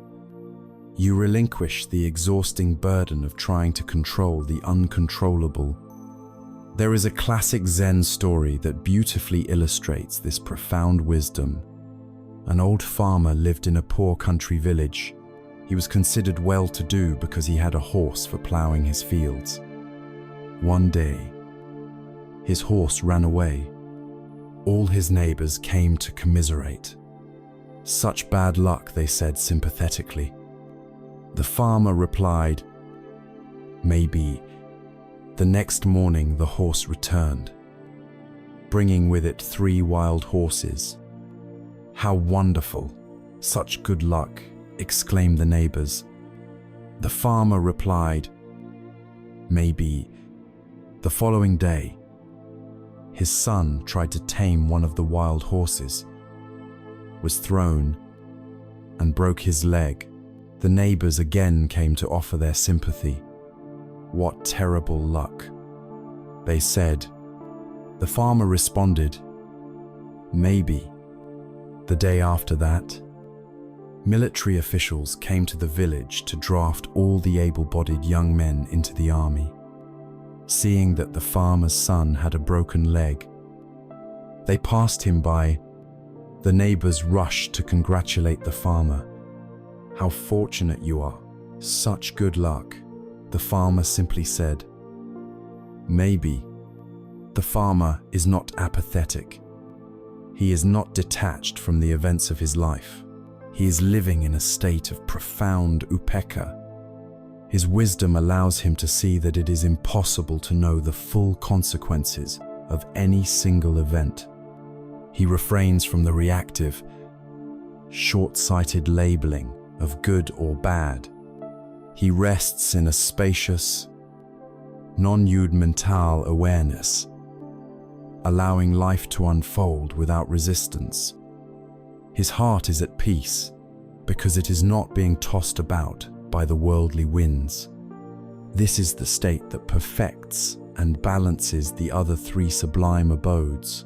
Upekkha brings wisdom to metta, transforming loving kindness from a conditional preference into a universal, radiant warmth.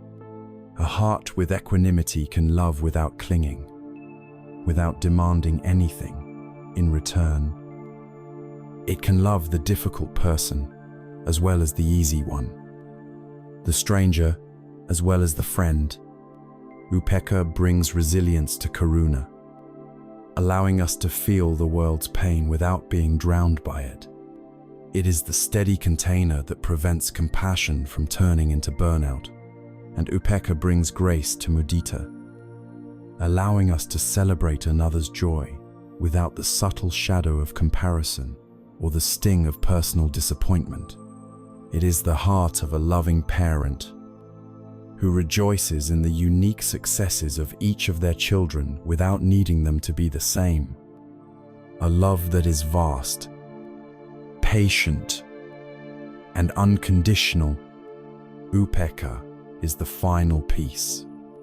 It is the stillness in the eye of the hurricane, the deep silence beneath the crashing waves on the surface. It is the quiet confidence of a heart that has found its true home, a home that is not dependent on any external circumstance. It is the freedom of a heart that has learned to love the whole world, with all its beauty and all its pain, and to hold it all in a boundless, peaceful, and unbreakable embrace. We have journeyed through the vast, luminous landscapes of the heart, cultivating the sublime states of loving kindness, compassion, sympathetic joy, and a deep, unshakable equanimity. We have learned to hold our own inner world with a spacious and tender awareness. This inner cultivation is the root of the path, but for the roots to have meaning, they must give rise to a trunk, branches, leaves, and fruit. They must manifest in the world. The natural question that arises from a heart filled with such peace: how then shall I live? How do I translate this inner balance into my outer actions, my relationships, my engagement with the world? This is where we step onto the bridge between inner cultivation and skillful living. This bridge is the noble eightfold path, and the first planks we walk upon are those of ethical conduct, or sila It begins with the most common, most constant, and perhaps most powerful way we interact with one another through our speech. This is the practice of samavaka, or right speech. It is the recognition that our words are not merely empty sounds, they are potent forces. Every word we speak is a seed we plant in the mind of another. And in our own, that seed will inevitably grow. The only question is what it will grow into: a flower of understanding and connection, or a weed of conflict and suffering.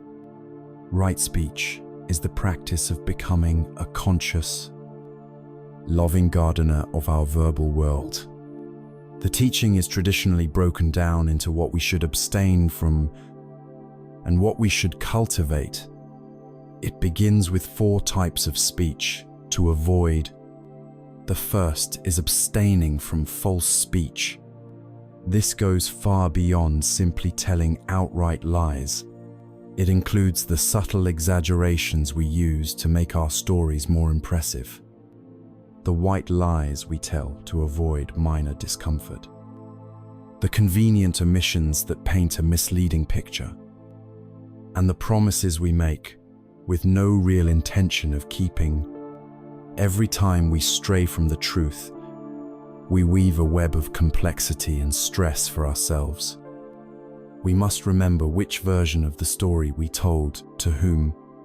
More profoundly, we damage the most precious currency in any relationship: trust. To practice abstaining from false speech is to commit to living in reality. It is to build a world, both inside and out, founded on the simple, clean, and liberating ground of the truth. The second is abstaining from divisive speech. This is the act of using words as a wedge, of speaking in a way that drives people apart. In its most obvious form, this is slander, deliberately saying things to damage another's reputation. But its more common forms are gossip, backbiting, and carrying tales. It's the casual sharing of a negative story about a coworker, the spreading of a rumor about a neighbor, the act of reporting one person's critical words to another. When we engage in divisive speech, we become merchants of poison. We take the poison of one person's negativity and deliver it into the heart of another. The practice of right speech asks us to become a point of absorption, not transmission. It is the courageous refusal to participate in the us versus them narrative, and instead, to use our words to protect and foster unity. The third is abstaining from harsh speech. Words can be weapons. While they may not break bones, they can leave deep, invisible bruises on the heart that last a lifetime. Harsh speech includes yelling, insults, name-calling, and mockery. But it also includes the more subtle forms of verbal aggression: biting sarcasm designed to wound, a condescending tone, passive-aggressive remarks, and relentless criticism. These words arise from a mind in pain, from our own anger, fear, and frustration. The practice here is one of mindfulness, of learning to recognize the rising heat of these emotions within us and creating a pause, a sacred gap between the feeling and the verbal reaction. It is the commitment to not use our own pain as a weapon to inflict pain on others. The fourth is abstaining from idle chatter. This may seem less serious than the others, but its effect is a subtle numbing of the mind. This is the aimless, frivolous talk that fills every available space, the verbal static that prevents true communication and deep silence. It is conversation as a distraction, a way to avoid being present with ourselves or with each other. It's the endless commentary on trivial matters, the rehashing of meaningless events. This isn't a call to be stern and humorless. Laughter and light-hearted conversation have their place, but the practice of right speech invites us to value our words and to value silence. It is to recognize that our communicative energy is precious and to question whether our speech is truly nourishing us or simply acting as a form of mental junk food. For every abstention, there is a beautiful, positive quality to cultivate. It's not enough to simply not do harm with our words. We must learn to actively do good. So, we cultivate speaking words that are truthful and useful. We cultivate speaking words that are unifying and harmonious, actively looking for opportunities to praise others and heal rifts. We cultivate speaking words that are gentle, kind, and encouraging, words that soothe and uplift. And we cultivate speaking words that are meaningful and timely, understanding that sometimes the wisest speech is to say nothing at all. There is a simple parable of a king known for his quick temper.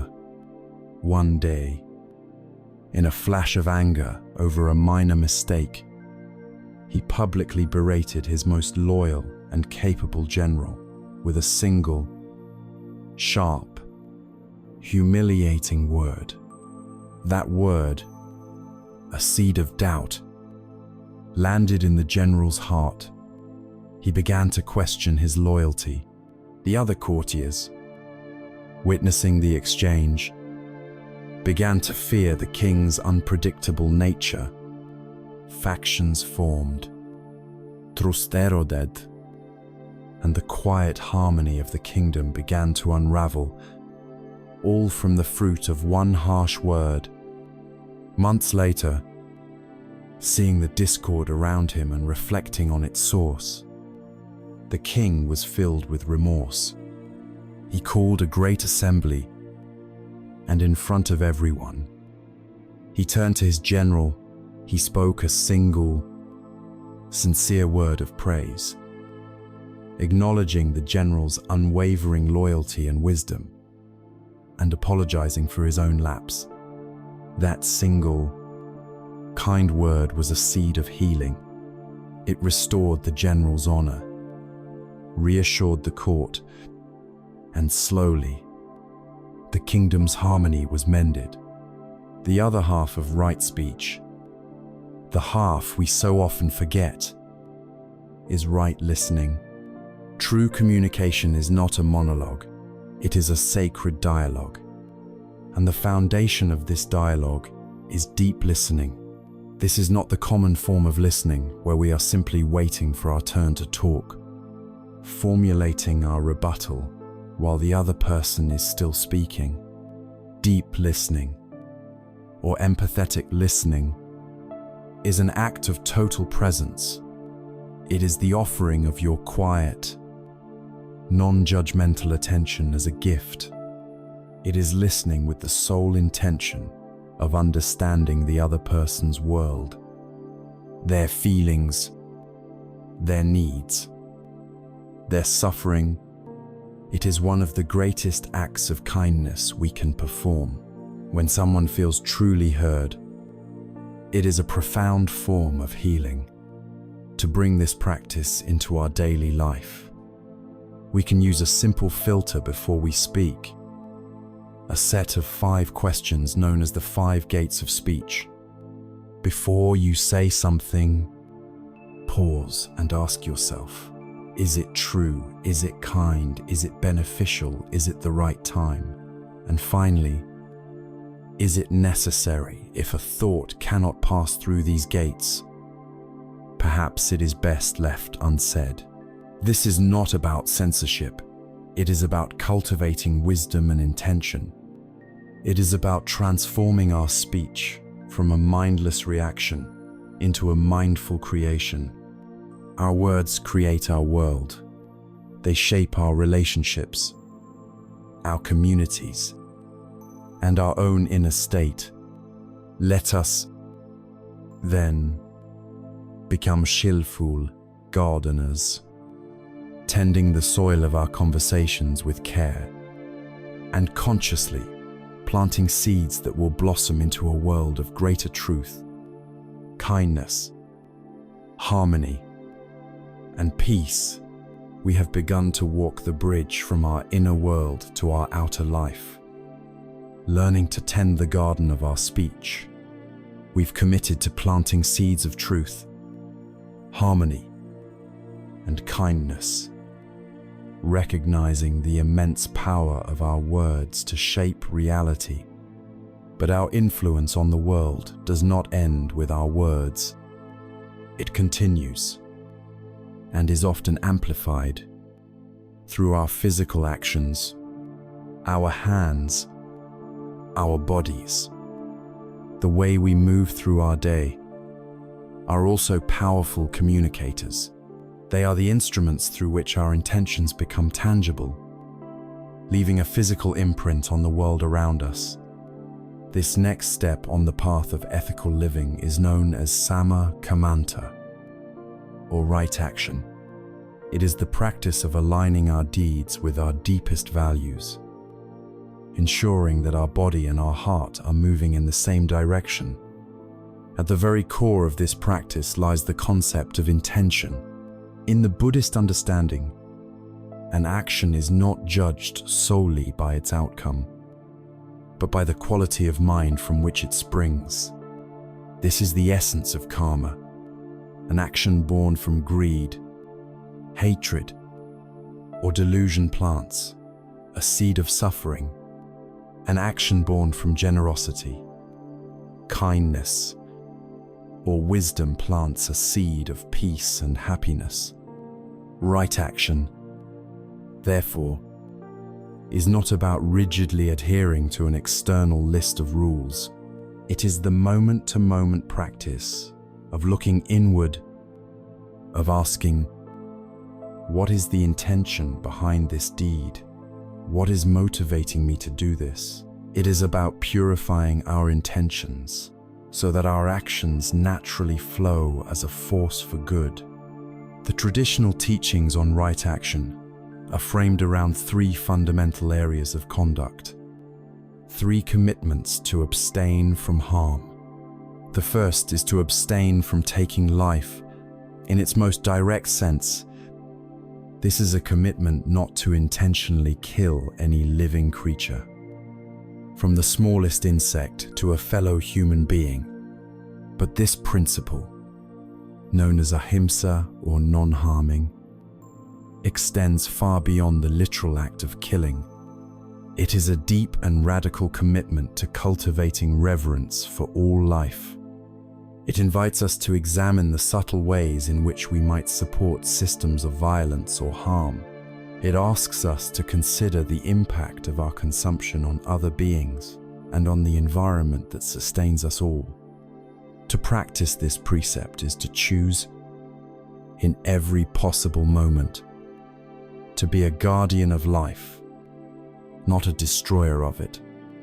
It is to walk upon the earth with a gentle step, recognizing that we are part of a vast, interconnected web of existence where every life has value. The second is to abstain from taking what is not given. At its simplest, this means not stealing the material possessions of others. But like the first precept, its true meaning is far more expansive. We can take things other than material objects. We can take someone's time by being habitually late. We can take credit for work we did not do. We can take advantage of someone's kindness without offering anything in return. We can take someone's trust by being deceptive. In essence, this precept is about refraining from grasping at anything that has not been offered freely. The positive cultivation of this practice is generosity and respect. It is the conscious choice to live with an open hand, to give freely of our time, energy, and resources, and to honor the work, property, and efforts of others. It is a shift from a mindset of scarcity and acquisition to one of abundance and fair exchange. The third is to abstain from sexual misconduct. This is perhaps the most misunderstood of the three, often mistaken for a puritanical rejection of sexuality. This couldn't be further from the truth. This precept is not about condemning sexuality. It is about ensuring that our sexual energy is expressed in a way that is founded on respect, care, and honesty, rather than harm. Sexual misconduct is any sexual act that involves exploitation, coercion, deception, or causes suffering through the breaking of commitments. It is about recognizing the vulnerability of the heart in moments of intimacy and making a commitment not to exploit that vulnerability for our own gratification. The positive practice here is the cultivation of deep and genuine respect for our own bodies and for the bodies and hearts of others. It is about fostering connection that is consensual, earnest, and mutually uplifting, rather than one that is rooted in grasping, objectification, or deceit. Underpinning this entire practice is the natural law of karma. Karma is not a cosmic system of reward and punishment, meted out by some external judge. It is simply the law of cause and effect applied to our actions. It is a natural principle, like gravity. Our intentional actions are causes, and these causes will have effects. Our actions are seeds. If we plant seeds of harm, we will eventually harvest the fruit of mistrust, fear, and isolation.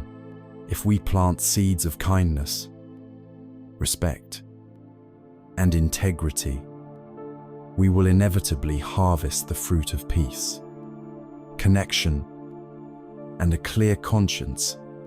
We practice right action, therefore, not out of fear, but out of wisdom.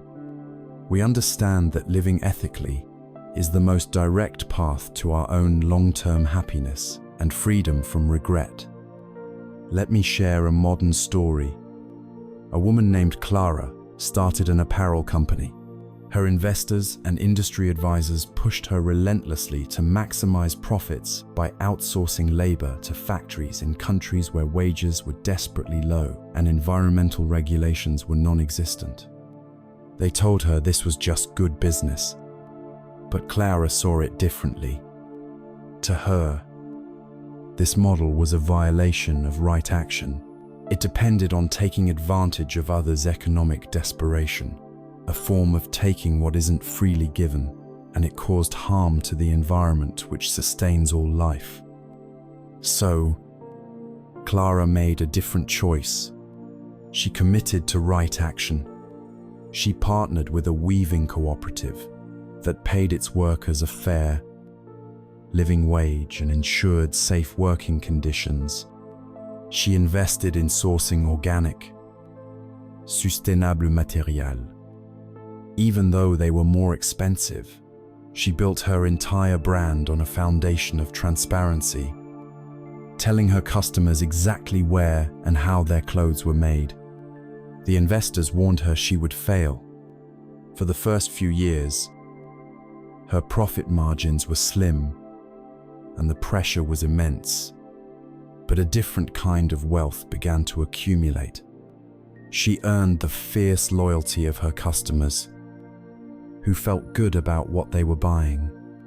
She attracted brilliant, passionate employees who wanted their work to mean something, and most importantly, she created a life where her actions and her values were in perfect alignment.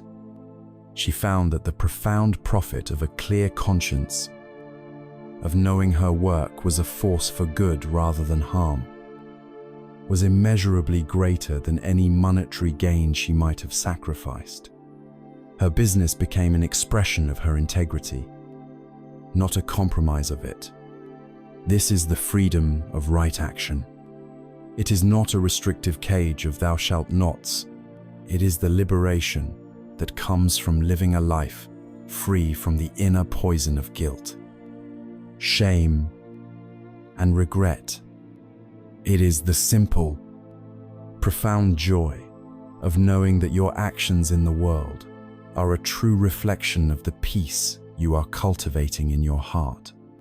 It is the way we weave our practice into the very fabric of our lives, transforming our daily existence into a demonstration of clarity, kindness, and unwavering integrity. We have walked the path of right action, learning to align our individual deeds with an intention of non-harming, respect, and integrity. We have seen how our actions, rooted in the law of karma, become the very seeds of our future reality.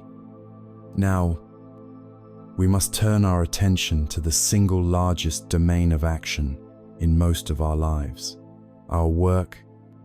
For 40 hours a week, or often more, we dedicate our time, our energy, and our mental and physical faculties to our livelihood. If the path of awakening is to be a truly integrated one, it cannot be something we only practice on weekends or during our 10 minutes of morning meditation. The path must run directly through the center of our workday. This is the practice of sama ajiva, or right livelihood. Right livelihood is the final element of the ethical conduct section of the Eightfold Path. It asks us to look honestly at how we sustain our lives and to question whether our work is a source of benefit or a cause of harm in the world. Traditionally, the Buddha pointed to 5 specific types of livelihood to be avoided: engaging in the business of weapons, human beings such as slavery or trafficking, meat, the raising and slaughtering of animals, intoxicants, and poisons. It is essential to understand the timeless principle behind this ancient list. The point is not to create a rigid set of forbidden jobs, but to illuminate a core principle. Any work that has the direct and primary intention of causing harm, of destroying life, of confusing the mind, or of exploiting others, is considered a source of suffering, both for the one performing it and for the world at large. It is a direct and sustained violation of the principle of non-harming, or ahimsa. Most of us, however, are not engaged in these specific trades. The ethical dilemmas of the modern workplace are often far more subtle, more complex, and woven into the very fabric of our economic system. We may work for a company that produces a useful product, but does so with a devastating environmental footprint. We may work in marketing, tasked with creating artificial desires in people for things they do not need.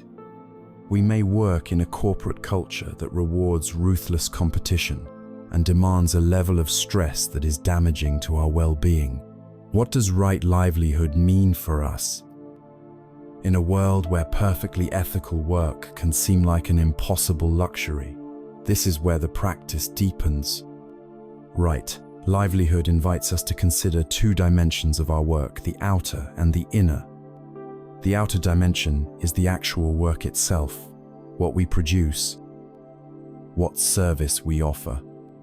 And yes, if we have the choice, we should strive to engage in work that we feel is beneficial, or at least neutral.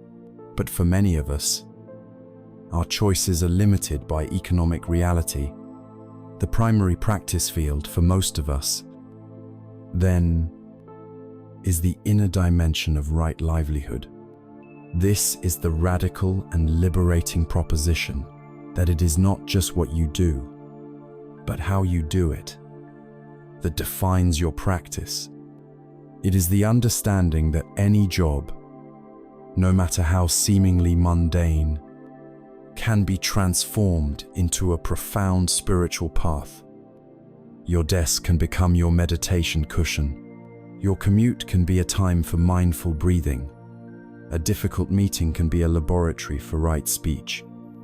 A frustrating customer can be your teacher in compassion. This is the art of integrating our practice into our work. When you are writing an email, can you do so with complete, undivided attention, infusing it with an intention of clarity and kindness? When you are interacting with colleagues, can you choose to abstain from gossip and instead practice deep listening?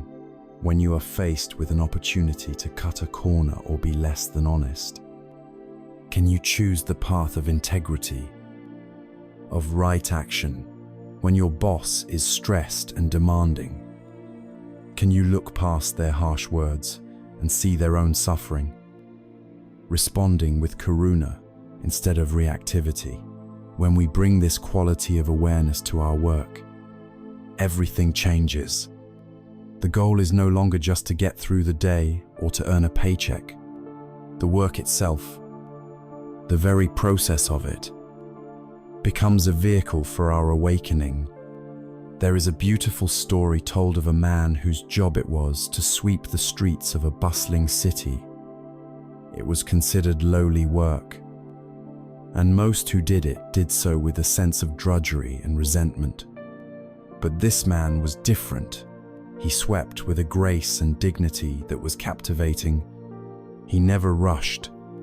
His movements were fluid and precise. Each sweep of his coarse broom was a full, complete, and mindful action. He was not just cleaning the cobblestones. He was present with the entire experience. One day, a wealthy merchant, whose mind was always racing with worries about his business, stopped to watch him. He was struck by the palpable aura of peace that surrounded the street sweeper. "You seem so content." The merchant said, "Don't you hate this dirty, thankless work?" The sweeper paused, leaned on his broom, and smiled gently. "This work is my teacher," he said. "When I sweep, I am just sweeping. I feel the handle of the broom in my hands. I hear the sound of the bristles on the stone. I watch the dust and leaves gather. My breath and the broom move together. In these moments, there are no worries. There is no past to regret and no future to fear. There is only the sweep. This street is my monastery. This broom is my guide." The street sweeper understood the deepest meaning of right livelihood. He understood that the spiritual value of his work was not determined by his job title or his salary, but by the quality of consciousness he brought to it. He had transformed a seemingly mundane chore into a noble, meditative art. This is the invitation for all of us, to look at our own work and ask, how can I bring more mindfulness to this task? How can I find meaning and purpose right here? In this office, this workshop, this vehicle, this kitchen. This practice encourages us to move beyond seeing our work in one of two limited ways, either as a job, which is just a means to a paycheck, or as a career, which is a ladder to climb for status and prestige. Right livelihood points to a third possibility, a calling. A calling is any work, no matter what it is, that we infuse with our deepest values. It is work that becomes a vehicle for our own growth and a contribution to the world, however small. Right livelihood is about closing the painful gap we so often feel between who we are on Sunday and who we have to be on Monday. It is the ultimate practice of integration, weaving the threads of wisdom and compassion into the hours, days, and years we dedicate to our work. It is the discovery that the path to peace is not a retreat from the world, but a full, mindful, and heartfelt engagement with it. Right in the heart of our daily labor, we have now laid the essential foundation for our journey through the practice of right speech, right action, and right livelihood. We have created a life of external peace and integrity. We have calmed the outer turbulence, creating a safe and ethical container for the deeper, more subtle work that lies ahead. This is the practice of sila, or ethical conduct, and it is the necessary ground upon which the house of wisdom is built. Now, with this foundation in place, we turn our attention more fully inward. We begin the second great division of the path, the cultivation of the mind, or samadhi, to steady a mind that has been wandering for a lifetime, to sharpen our focus, and to develop the clarity needed to see into the true nature of reality.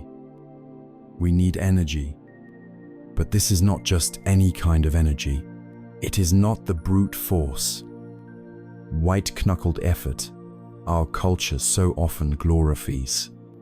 It is a special kind of energy, skillful, balanced, intelligent, and joyful. This is the practice of samavayama, or right effort. In our modern world, we often have a complicated and painful relationship with the concept of effort. We are taught from a young age to push, to strive, to fight, to conquer. We believe that achievement is directly proportional to the amount of strain we apply. This aggressive approach may yield results in the external world, but when we turn it inward upon our own consciousness, it becomes a source of immense suffering. Trying to force the mind to be calm is like trying to smooth the surface of water with a hot iron. It only creates more agitation. A mind that is desperately trying to be peaceful, that is grasping and striving for some future state of bliss, is, by definition, not at peace. This is the extreme of overexertion, and it leads to tension, frustration, anxiety, and burnout on the spiritual path. On the other hand, there is the opposite, extreme laxity. This is the state of a mind that has no energy, nor direction. It is a dull, sleepy, or complacent mind that drifts aimlessly in daydreams and fantasies.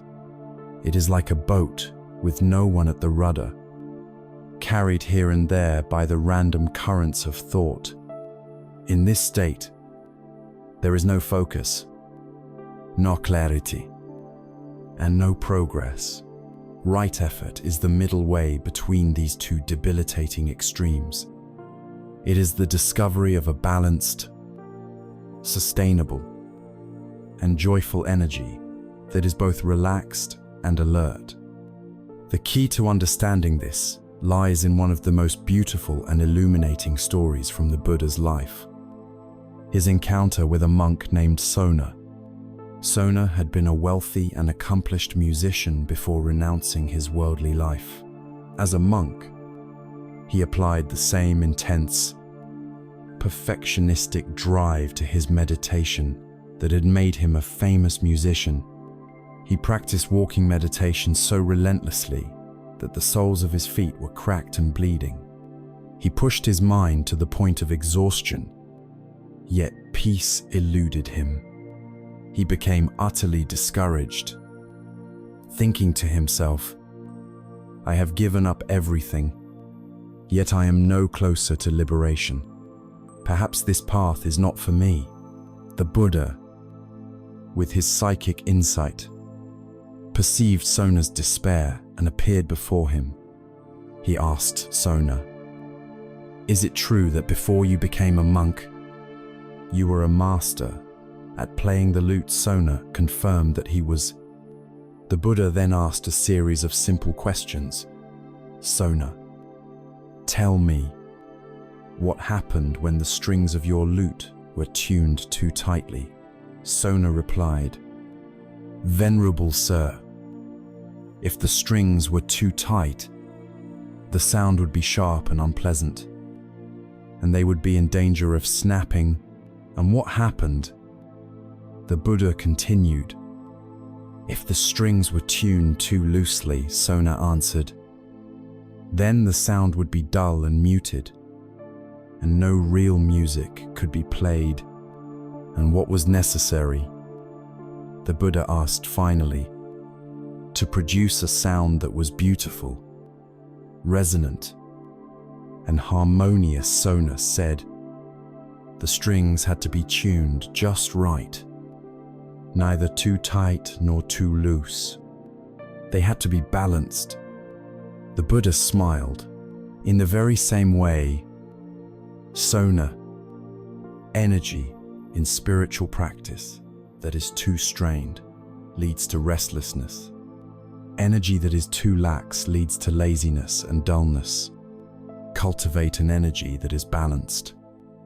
Like your well-tuned instrument, find that state of equilibrium, and then you can direct the mind's attention to its work. This is the essence of right effort, becoming a skillful musician of our own energy. And the Buddha gave us a beautifully clear framework for what this music entails. He broke right effort down into 4 specific tasks. A form of wise and diligent mental gardening. The first effort is to prevent unwholesome states from arising. This is the effort of guarding the gates of our senses. An unwholesome state, like anger or greed, doesn't appear from nowhere. It is triggered. We see something we want, and a flicker of desire arises. We hear a critical word, and a spark of aversion is lit. The practice here is to notice that initial spark before it becomes a wildfire. We learn to recognize the trigger and make a conscious choice not to add fuel to the fire, not to replay the insulting word over and over, not to spin a fantasy about the object of our desire. This is proactive, preventative gardening. The second effort is to abandon unwholesome states that have already arisen.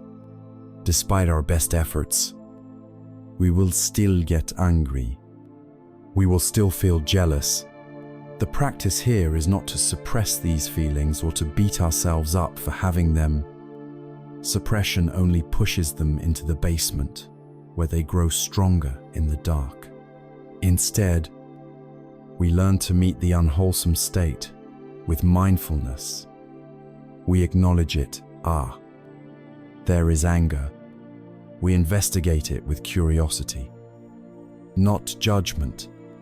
We let it be, seeing it as an impersonal, impermanent cloud passing through the sky of our mind.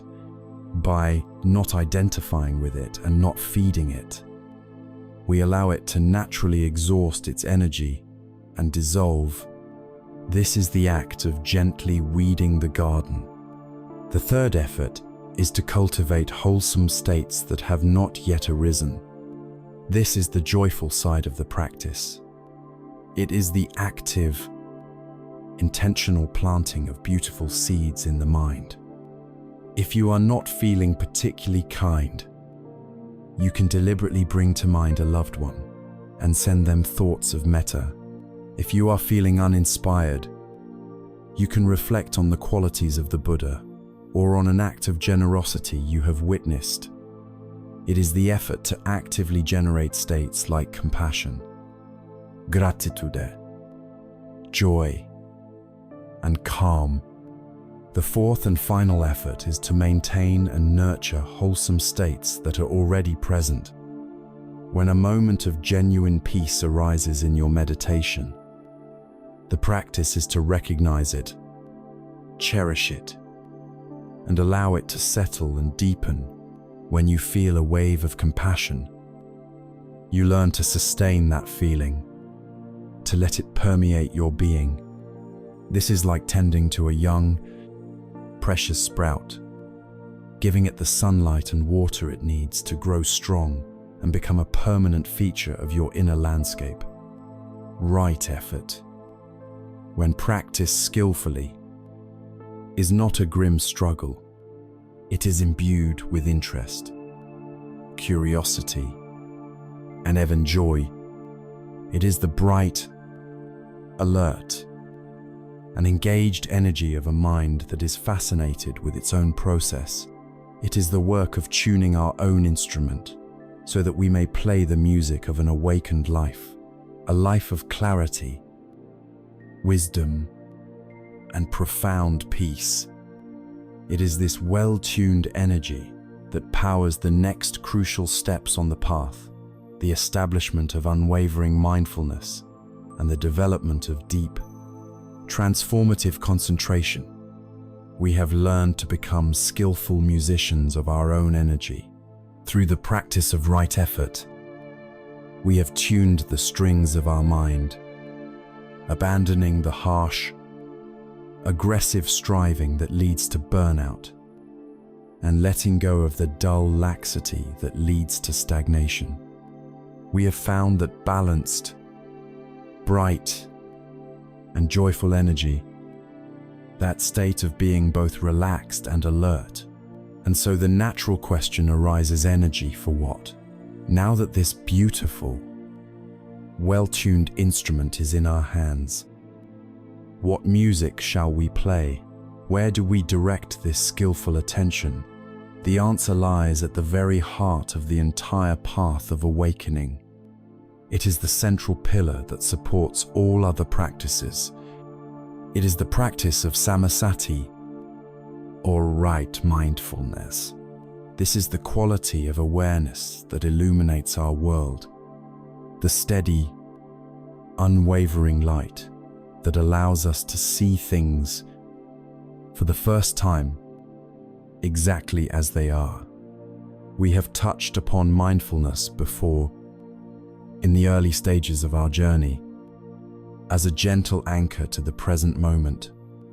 We used the breath to ground ourselves, to find a refuge from the turbulent storms of the thinking mind.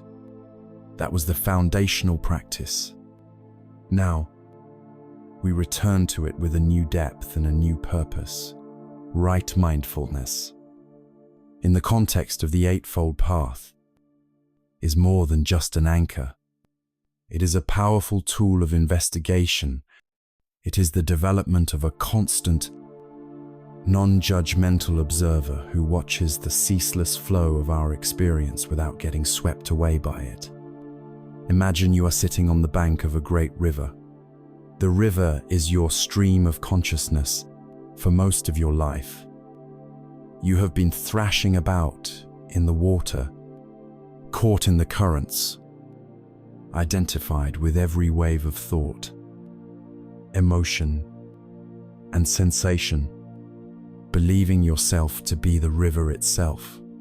The practice of right mindfulness is the act of consciously stepping out of the water and taking your seat on the bank. From this stable, peaceful vantage point, you can now simply watch the river flow.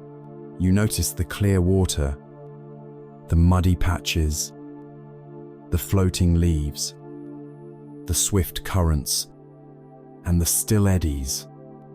You observe it all with a kind and curious interest, without needing to jump in, without judging the river for its nature, and without trying to change its course. This watcher, this calm and knowing presence on the riverbank, is the essence of right mindfulness. To systematize this watching, the Buddha offered a comprehensive and brilliant framework known as the 4 foundations of mindfulness, or the Satipatthana. This is a step-by-step guide to exploring the entirety of our human experience. The first foundation is mindfulness of the body, Kayanapasana. This is our primary ground, the most tangible and accessible place to begin. The practice is to bring a bare, non-judgmental awareness to the physical reality of the body. Moment by moment, it begins with mindfulness of the breath, not controlling it, but simply feeling the natural sensation of the air entering and leaving the body. It expands to mindfulness of our posture, whether we are sitting, standing, walking, or lying down. It evolves into a full body awareness, feeling the subtle sensations of warmth, coolness, tingling, pressure, and vibration that are constantly present. We bring mindfulness to our daily activities, feeling the contact of our feet on the ground as we walk, the sensation of water as we wash our hands, the texture of food as we chew. By repeatedly returning our attention to the body, we anchor ourselves firmly in the present moment, pulling our minds out of the virtual worlds of past and future. We also begin to see the body not as a solid, permanent me, but as what it truly is, a dynamic, changing process governed by natural laws. The second foundation is mindfulness of feelings or sensations, Vedananupasana. This is a crucial and deeply transformative practice. As we sit on our riverbank, we notice that every experience that flows by has a certain tone, araf, pre-verbal flavor. It is either pleasant, unpleasant, or neutral. A gentle breeze on the skin is pleasant. The sound of a jarring alarm is unpleasant. The feeling of our clothes against our shoulder might be neutral. The practice here is to observe these raw feeling tones with clarity before our mind weaves them into a complex emotional story. We simply note, pleasant feeling or unpleasant feeling. This is the point where we intercept our deepest conditioning. Our default reaction is to cling desperately to pleasant feelings and to violently push away unpleasant ones. By mindfully observing them as impersonal, fleeting sensations, we break this chain of reactivity. We learn to let pleasure come and go without grasping, and to allow discomfort to be present without adding the second arrow of mental resistance. This is the cultivation of true inner freedom. The third foundation is mindfulness of the mind, or consciousness Cittanupassana. Here, we turn the light of awareness onto the mind itself. We learn to recognize the state of our consciousness in any given moment.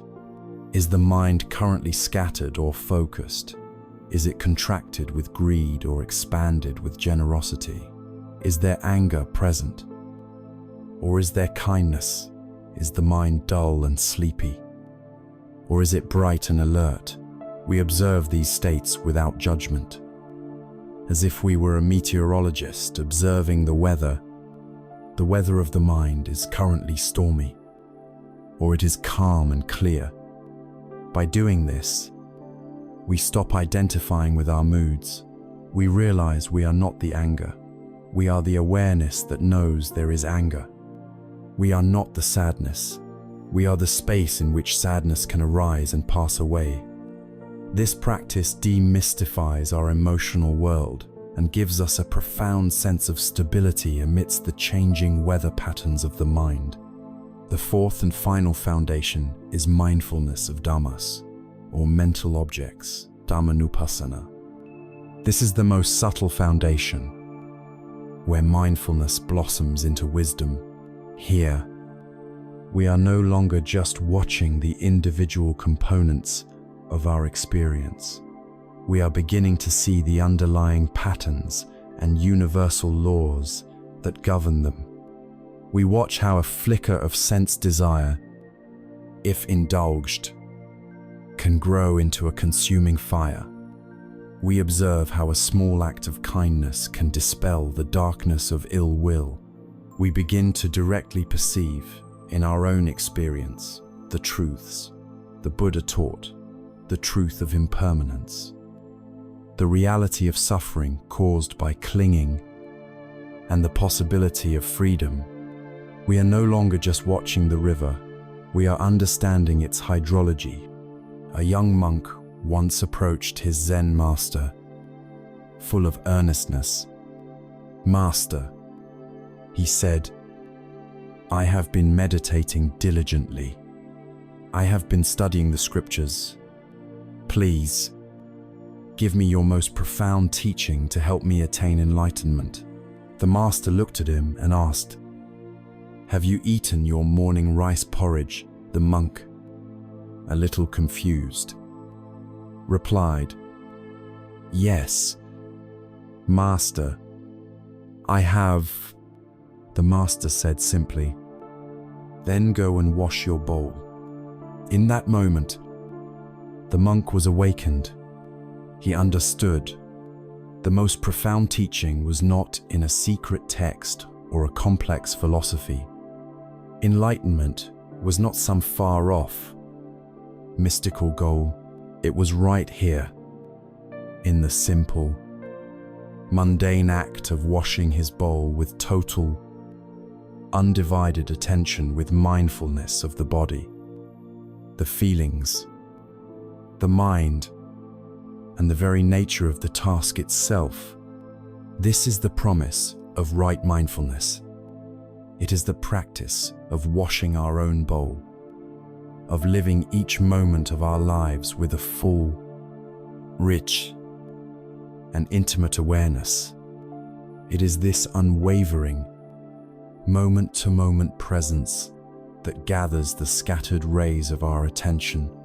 And when this mindfulness becomes steady and continuous, it gives rise to a new and extraordinary power in the mind, the power of deep, transformative concentration.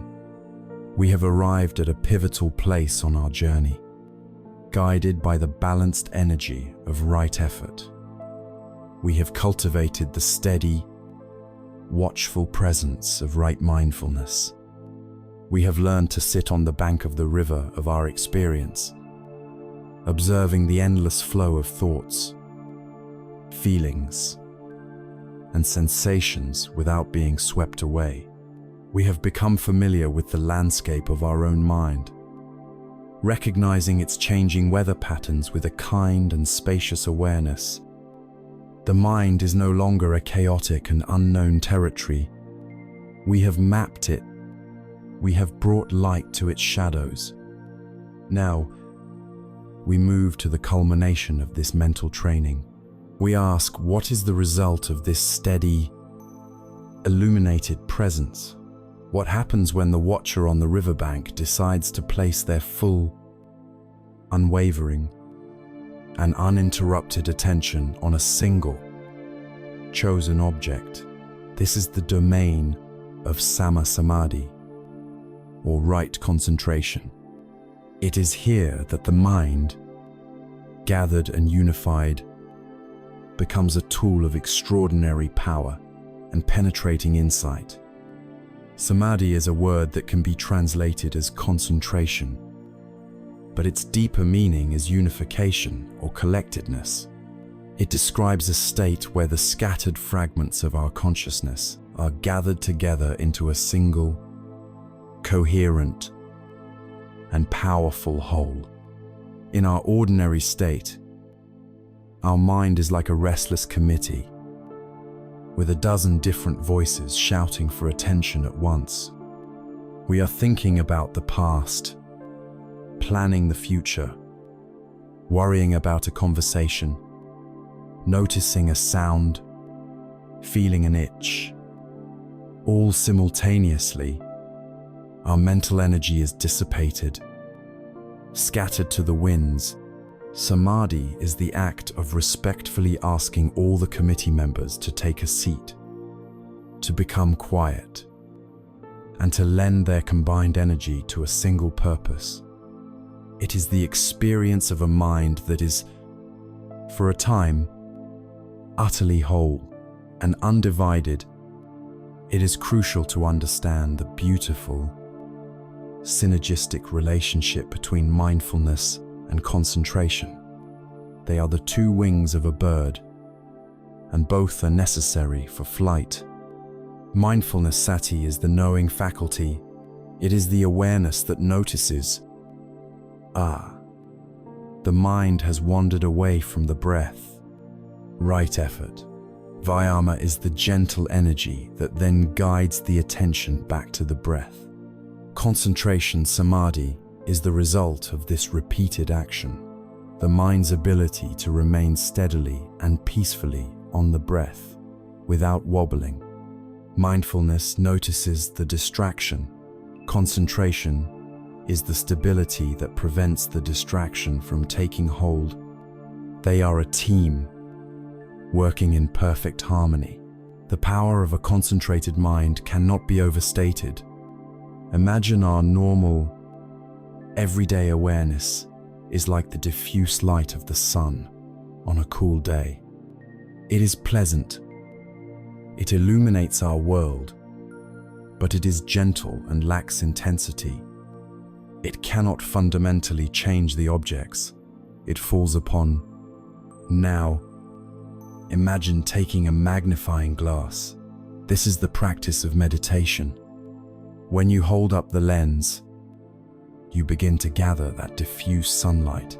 The practice of right mindfulness is what allows you to hold that lens, to direct its focus.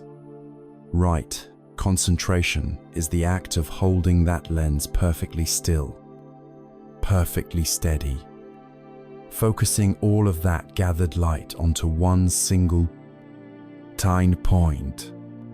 And what happens at that focal point? The gentle warmth becomes an intense heat. The light becomes a laser beam. At that point, there is enough energy to burn through paper, to carve wood, to create fire. This is the power of a concentrated mind.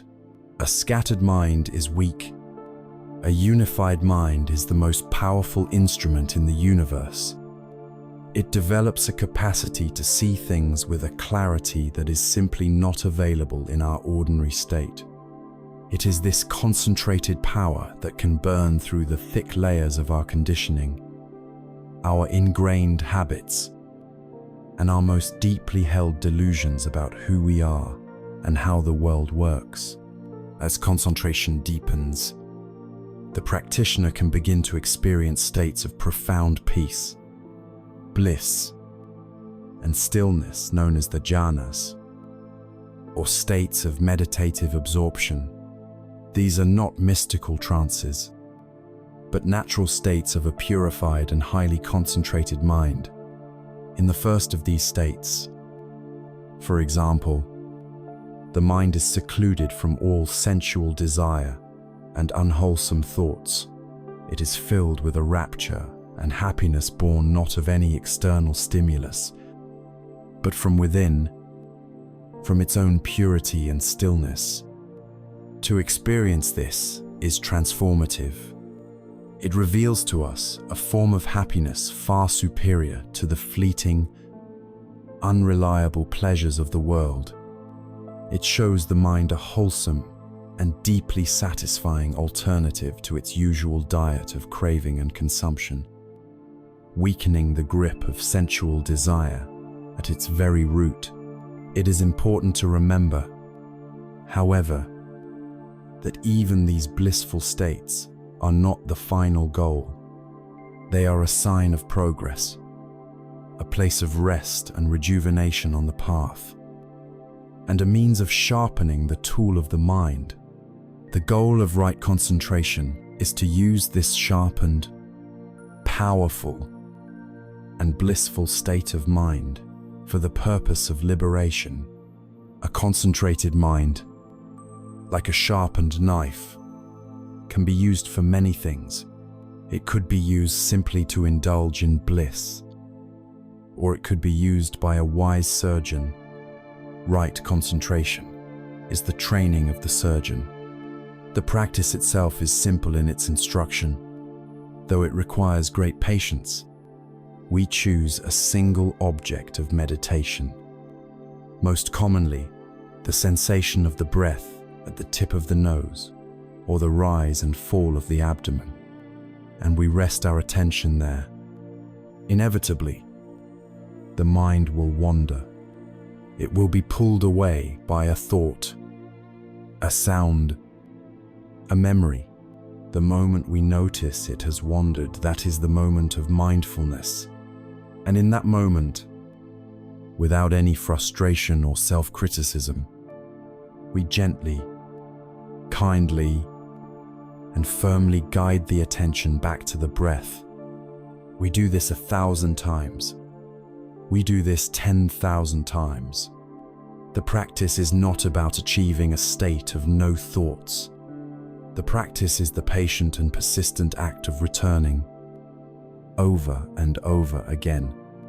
Each time we return, we strengthen the muscle of concentration, and so the journey through the heart of mental cultivation is complete. Right effort provides the balanced, joyful energy. Right mindfulness provides the clear, non-judgmental awareness.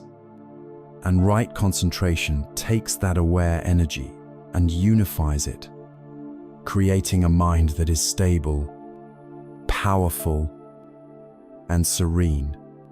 The instrument is now perfectly tuned. The lens is now held steady. The laser beam of the mind is now focused. The tool is forged, sharp and true. The question that remains is the most important of all. What shall we point it at? What truth is this powerful mind now prepared to see, with this state of profound stillness and clarity as our foundation? We are now ready to turn to the final division of the path, the division of wisdom panna. We are ready to use this concentrated mind to penetrate the ultimate nature of reality, to see things as they truly are. And that begins with the next step, the cultivation of right view. We have walked a long and patient path. We began by establishing a life of integrity, of right action and right speech, creating an outer world of peace. From that stable ground, we turned inward.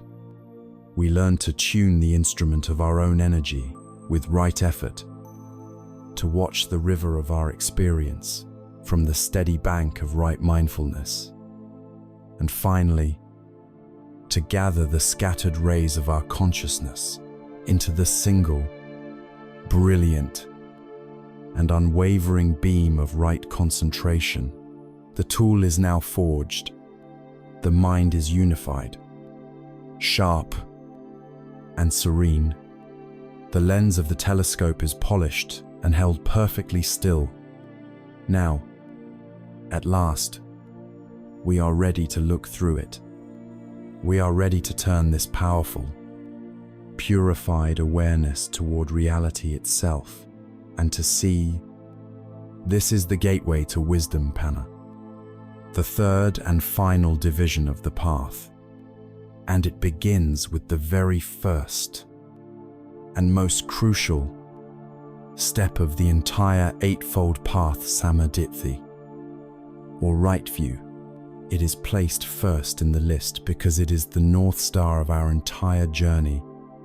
It is the destination, but it is also the map.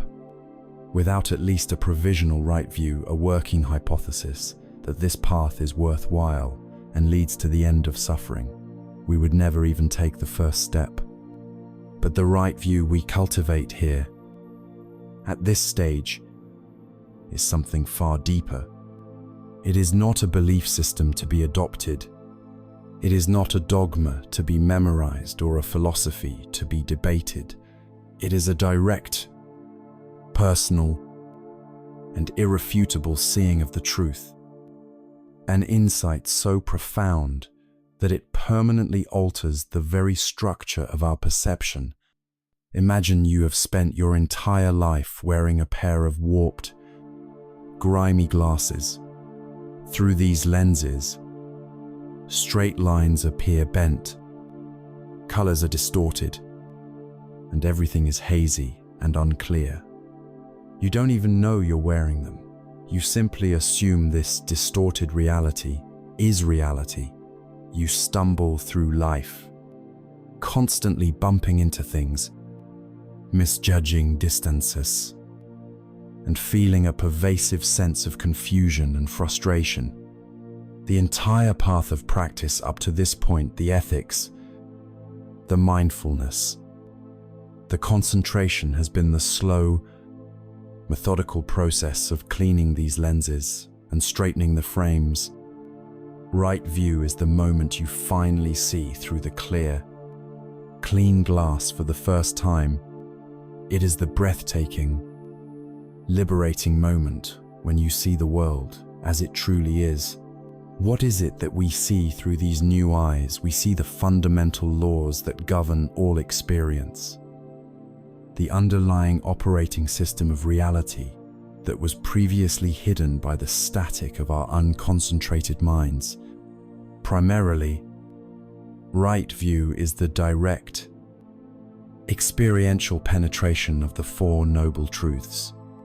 They cease to be a pessimistic philosophy and become a visceral, personal reality you see for yourself, in your own experience. Yes, this clinging to impermanent things, this resistance to reality, is suffering dukkha. You see with undeniable clarity, the cause of this suffering, samudaya, is this deep-seated craving, this thirst for things to be other than they are. You then glimpse the profound possibility if this cause is removed. The suffering ceases, nirodha, and finally, you recognize with deep gratitude this eightfold path is the very way, magga, to accomplish this cessation. This is no longer a belief. It is a direct diagnosis and a trusted prescription. With this clear sight, you also penetrate the three marks of existence, the three universal characteristics of all phenomena. You see anicca, or impermanence, not as a sad poetic idea, but as the vibrant, moment-to-moment reality of everything. You watch thoughts, sounds, and bodily sensations arise and vanish like bubbles in water, and you realize that there is nothing, absolutely nothing, to hold on to. You see dukkha, the inherent unsatisfactoriness, not as a statement that life is miserable, but as the friction and stress that inevitably arises when our mind, which craves permanence, clashes with a universe that is fundamentally impermanent. And most profoundly, you directly perceive anatta, or not self. You look for the solid, separate me, who is supposed to be in charge, the CEO of your experience, and you find it nowhere. You see only an impersonal, interconnected, ever-changing process of mind and body, a river of phenomena flowing according to its own laws. The ultimate story of the arising of right view is the story of the Buddha's own enlightenment. On the night of the full moon of May, seated beneath the Bodhi tree. Siddhartha Gautama was not just thinking or philosophizing, he was applying his mind, which had been perfectly sharpened and unified through years of cultivating samadhi.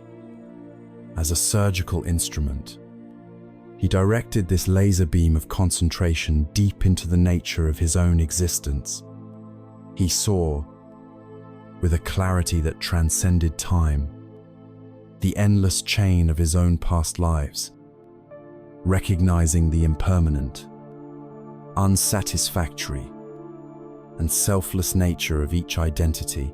He saw the universal law of karma, how the actions and intentions of all beings, himself included, created their future realities.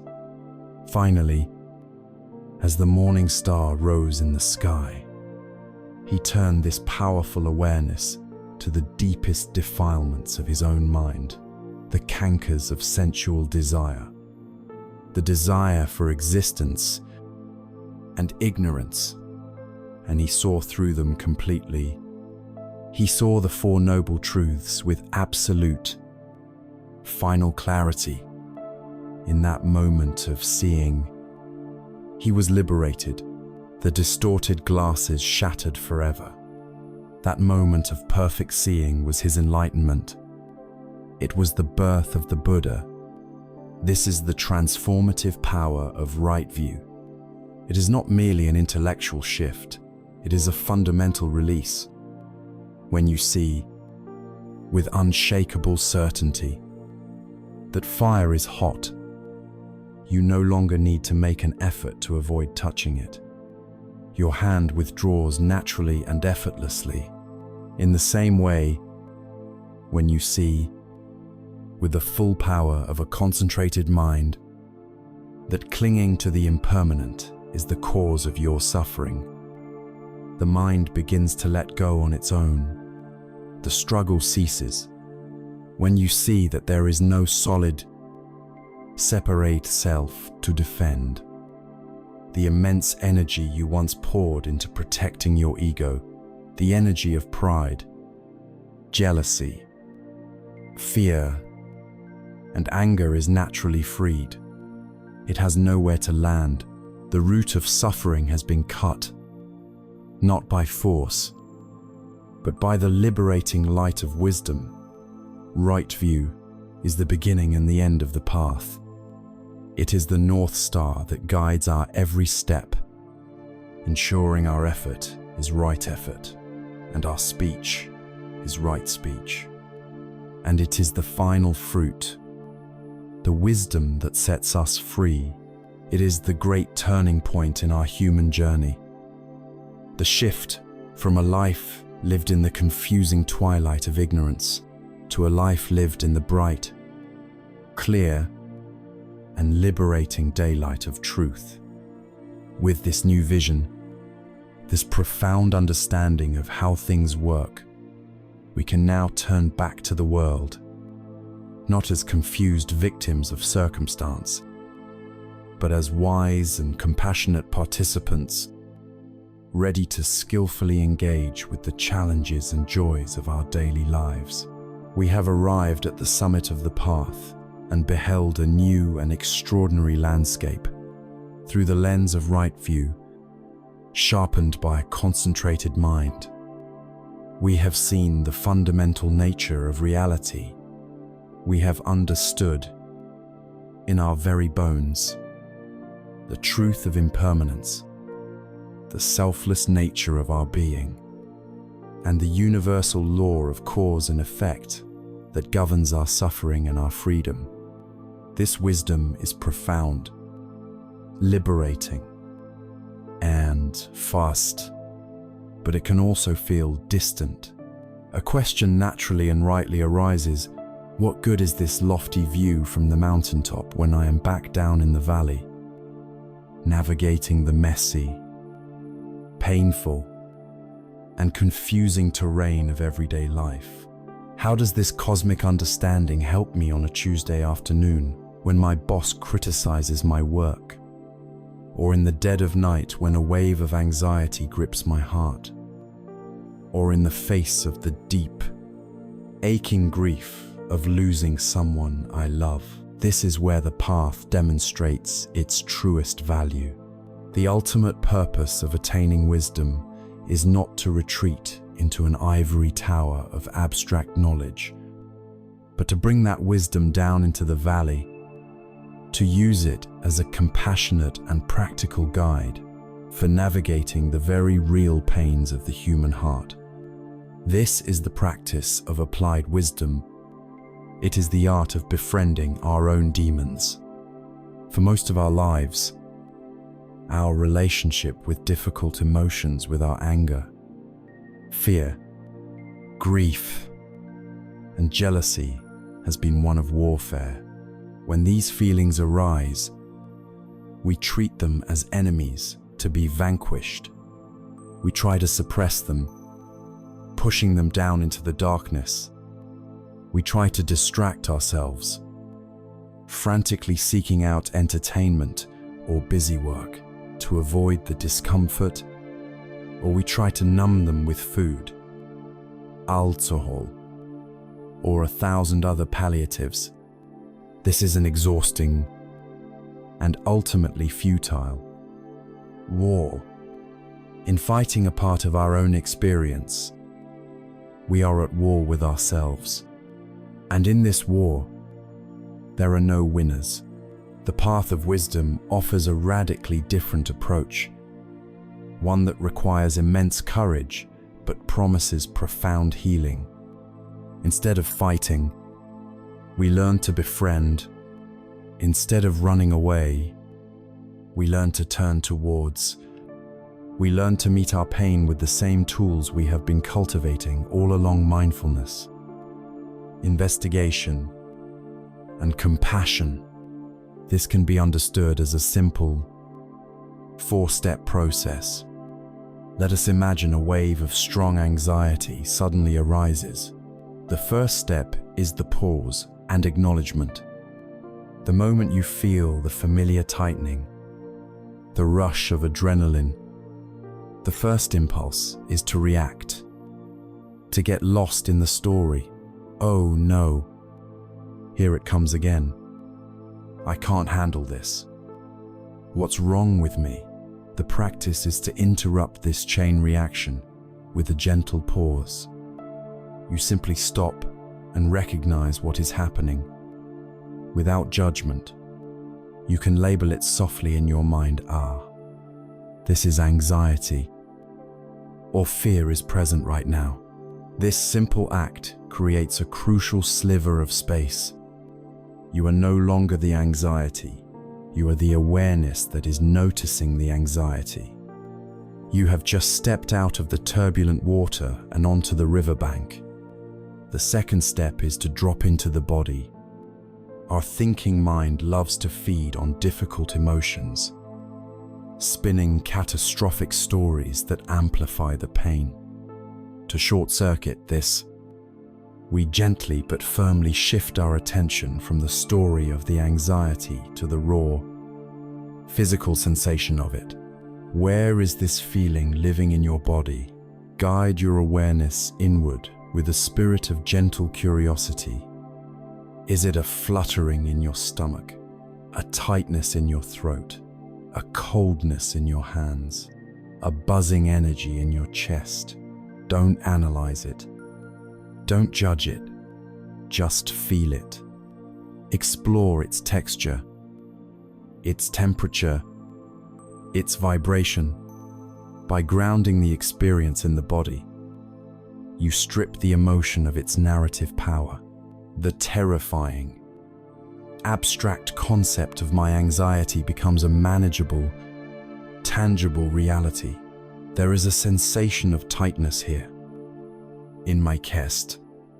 The third step is to watch the wave with wisdom. Now that you are present with the physical sensation, you simply hold it in your awareness and remember what you know to be true. You remember the great law of anicca, impermanence. You know that this sensation, like every other phenomenon in the universe, is impermanent. It arose, and it will cease. It cannot last forever. With this understanding, you watch it as a natural process. Does it intensify? Does it soften? Does it move? Does it change its shape? You are like a calm scientist, observing a weather pattern, knowing that even the most intense storm eventually passes. This wisdom removes the deepest terror associated with strong emotions, the fear that we will be trapped in them forever. We are simply holding space for a temporary wave of energy to move through us. The fourth and most healing step is to apply kindness.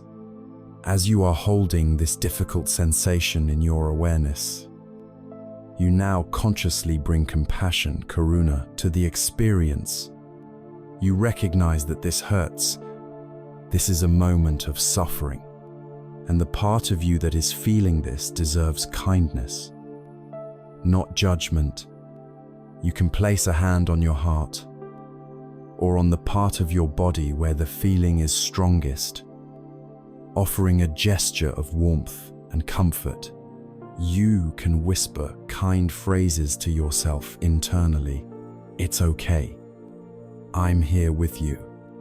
This is difficult, and I will stay with you until it passes. May I be kind to myself.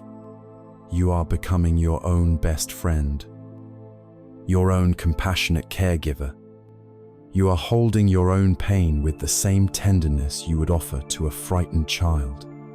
Consider the real-life scenario of a woman named Anna who was crippled by panic attacks. For years, her strategy was one of resistance. At the first sign of panic, she would fight it, her inner voice screaming, "Go away, I can't do this." This resistance was like adding fuel to a fire, and the panic would escalate into a terrifying inferno. Through practice, she learned this new, gentler way. When she felt the flicker of fear, she would stop and say, "Okay, anxiety is here." She would feel her racing heart and shallow breath, not as a catastrophe, but just as intense physical sensations. She would remind herself, "This is a storm, and it will pass." And she would put her hand on her chest and offer herself compassion. By ceasing to fight the wave, she stopped giving it her energy. The waves of panic didn't vanish overnight, but they became smaller, less frequent, and they no longer held the same terror. She had learned to sit with her fear, and in doing so, her fear began to lose its power over her. She had befriended her demon. This is the true fruit of wisdom. It is not an escape from the pain of life, but the discovery of a way to move through that pain with grace, courage, and an open heart. It is the alchemy that transforms our suffering from a source of terror into a profound, if sometimes challenging, teacher. Each time we meet our pain with this mindful, compassionate presence, we are strengthening our own capacity for resilience and love, and proving to ourselves that we are far bigger than our biggest fears. We have walked the courageous path inward, learning to sit with our most difficult emotions. We have learned to befriend the demons of our own anxiety, or anger, and our grief, meeting them not with warfare, but with the radical acceptance of mindfulness and the healing balm of compassion. In doing this, we have brought a measure of peace to the inner landscape. But as we develop this capacity to hold our own experience, a natural curiosity begins to extend outward. We have investigated the nature of the self that feels pain. But what is the nature of that self's relationship to the world. We have spent so much of our lives feeling fundamentally separate. An isolated me looking out at a world of others. It is this deep-seated feeling of separation that gives rise to our most profound loneliness, our most bitter competitions, and our most haunting fears. Now, with the clarity we have cultivated, we are ready to look at this assumption of separateness more closely. And when we do, it begins to dissolve, revealing a truth so profound and so intimate that it changes everything. This is the insight of Tung Tuk, a Vietnamese term coined by the great Zen master Thich Nhat Hanh, which can be translated as interbeing. It is the simple, yet revolutionary understanding that to be is always to interbe. Nothing in this cosmos can exist by itself. Alone, everything is deeply interwoven with everything else. To grasp this, let us perform a simple meditation. Imagine you are holding a single sheet of paper. Look at it closely. We call it a piece of paper. But what is it? Really, if we look with the eyes of interbeing, we can see that a cloud is floating in this sheet of paper. This is not poetry. It is a statement of fact. Without a cloud, there can be no rain. Without rain, the trees cannot grow. And without trees, we cannot make paper. So the cloud is an essential part of the paper's existence. But let us look again. We can also see the sunshine in the paper. The sunshine is crucial for the photosynthesis that allows the tree to grow. If we were to remove the sunshine from the universe, the paper could not be here. And what else? We can see the logger who cut down the tree, whose arms and sweat are part of the paper's journey. And in the logger, we see his parents who gave him life. And we see the wheat that made the bread he ate for breakfast. And the soil, the rain, and the sun that grew the wheat. We see the miner who dug the ore to make the saw, and the whole economy that supports their lives. We see the animals in the forest, the microorganisms in the soil. The list is endless.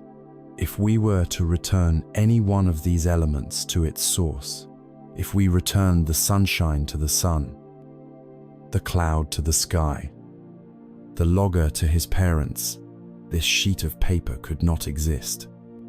It is full of what we might call non-paper elements. And yet, it is precisely these non-paper elements that allow it to be paper at all. It is empty of a separate, independent self, but it is full of the entire cosmos. Its very nature is one of interbeing. This beautiful insight is not limited to inanimate objects. It points directly to the very nature of our own being. Let us now turn this same gentle, penetrating gaze upon ourselves. What is this body, this mind, that we call me? It is made of the food we have eaten, the water we have drunk, the air we are breathing at this very moment. These are not us.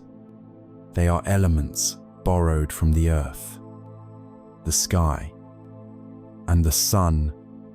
Look at our thoughts, our ideas, our language. They did not spring from a vacuum. They were given to us by our parents, our teachers, our friends, our culture, by the books we have read and the conversations we have had. Every person we have ever met has left a little piece of themselves with us, and we are carrying them within us right now. The teaching of anatta, or not self, which we explored earlier, showed us that when we look inside, We cannot find a solid, separate core. We find only a changing process. The teaching of interbeing complements this perfectly. It shows us that when we look outside, we find that the boundary between our process and all other processes is completely porous, completely illusory. The self does not stop at our skin. We are breathing the universe in and out with every breath. We are thinking with the thoughts of our ancestors. Our happiness and our suffering are inextricably linked with the happiness and suffering of all others.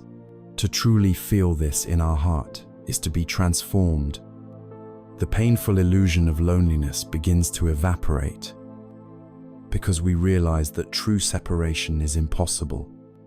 How can we be lonely when the cloud, the sun, the forest, and all of our ancestors are breathing with us in this very moment? The feeling of competitive scarcity begins to soften, replaced by a profound sense of gratitude. When we eat a slice of bread, we can taste the sunshine and the soil and the hard work of the farmer, and a natural feeling of thankfulness arises for the entire universe that has conspired to bring us this simple nourishment. Most importantly, this insight is the ultimate foundation for ethics and compassion. When the line between self and other becomes blurred, to harm another is to directly harm ourselves. To pollute the river is to poison our own body. To speak a cruel word to another is to plant a seed of cruelty in the shared field of consciousness that we all inhabit. Conversely, every act of kindness we perform, every effort we make to alleviate the suffering of another, is an act of self-healing. Our own well-being is not just connected to the well-being of others, it is the well-being of others. There is another powerful and ancient metaphor from the Buddhist tradition that illustrates this vision, the jewel net of the god Indra. Imagine our vast cosmic net that stretches to infinity in all directions. At every single knot in the net, there hangs a perfectly clear, multifaceted crystal jewel. The most miraculous quality of this net is that if you look closely into the polished surface of any one jewel, you will see reflected in it every other jewel in the entire net. Not only that, but each of the reflections within that single jewel also contains the reflections of all the other jewels, and so on, ad infinitum. Each of us is one of these jewels. Our existence is a perfect reflection of the entire universe, and the entire universe is perfectly reflected in us.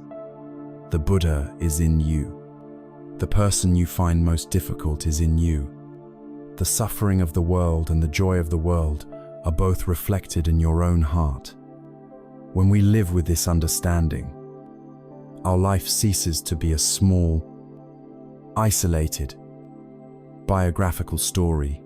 It becomes a sacred dance of interconnectedness, a conscious and loving participation in the magnificent, shimmering, and indivisible whole. This is not a loss of self. It is an expansion into everything. And from this boundless, interconnected heart, a new kind of love can finally be born. A love that is not transactional. A love that knows no boundaries, because it has realized there were never any boundaries to begin with. We have stood at the edge of the universe and looked into the great, shimmering jewel net of Indra. We have seen, with the eyes of wisdom, the profound truth of interbeing, that nothing exists in isolation, that the boundary between self and other is a persistent and painful illusion. We have seen the cloud in the paper, the sunshine in our blood, and the entire cosmos reflected in our own consciousness. This insight is not meant to remain a mere intellectual concept. It is meant to break our hearts open, to break them open not in sorrow, but in recognition, when we truly understand that your suffering is my suffering and my joy is your joy. A question of immense importance arises in a world where we are so intimately and inextricably connected. What is the most natural, the most authentic, and the most logical way to relate to one another? The answer, the radiant expression of this wisdom, is the practice of metta. The word is often translated from the Pali language as loving kindness, but its meaning is deeper and more vast than that.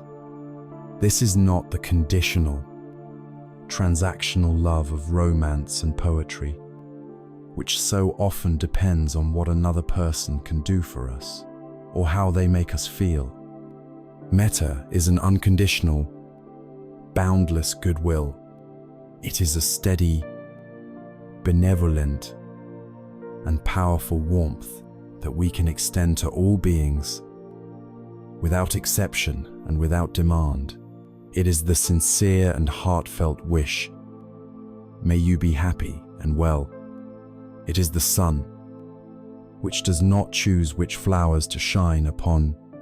It simply shines, offering its life-giving warmth to all without discrimination.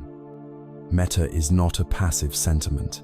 It is an active cultivation, a training of the heart.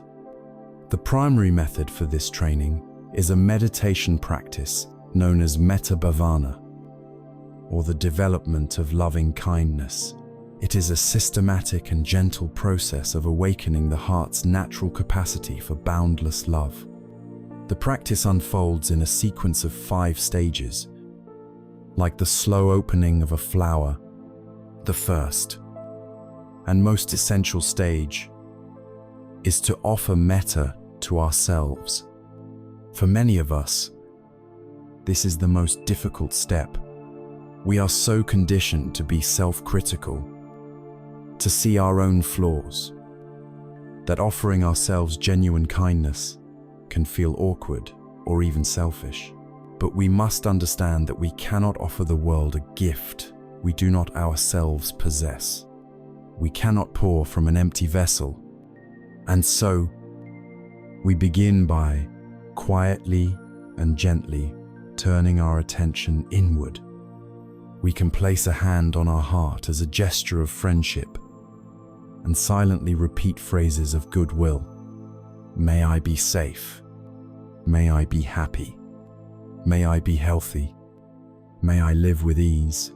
We repeat these phrases not as a magical incantation, but as a sincere offering, planting seeds of kindness in the soil of our own heart. Perhaps for the very first time, once we have generated a glimmer of this warmth for ourselves, we move to the second stage. We extend it to a loved one or benefactor.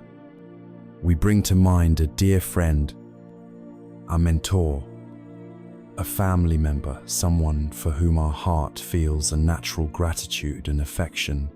We visualize them, feel their presence, and radiate the same goodwill outward. May you be safe.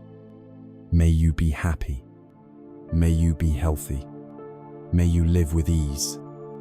At this stage, the feeling of metta often flows easily, strengthening and stabilizing itself in our heart.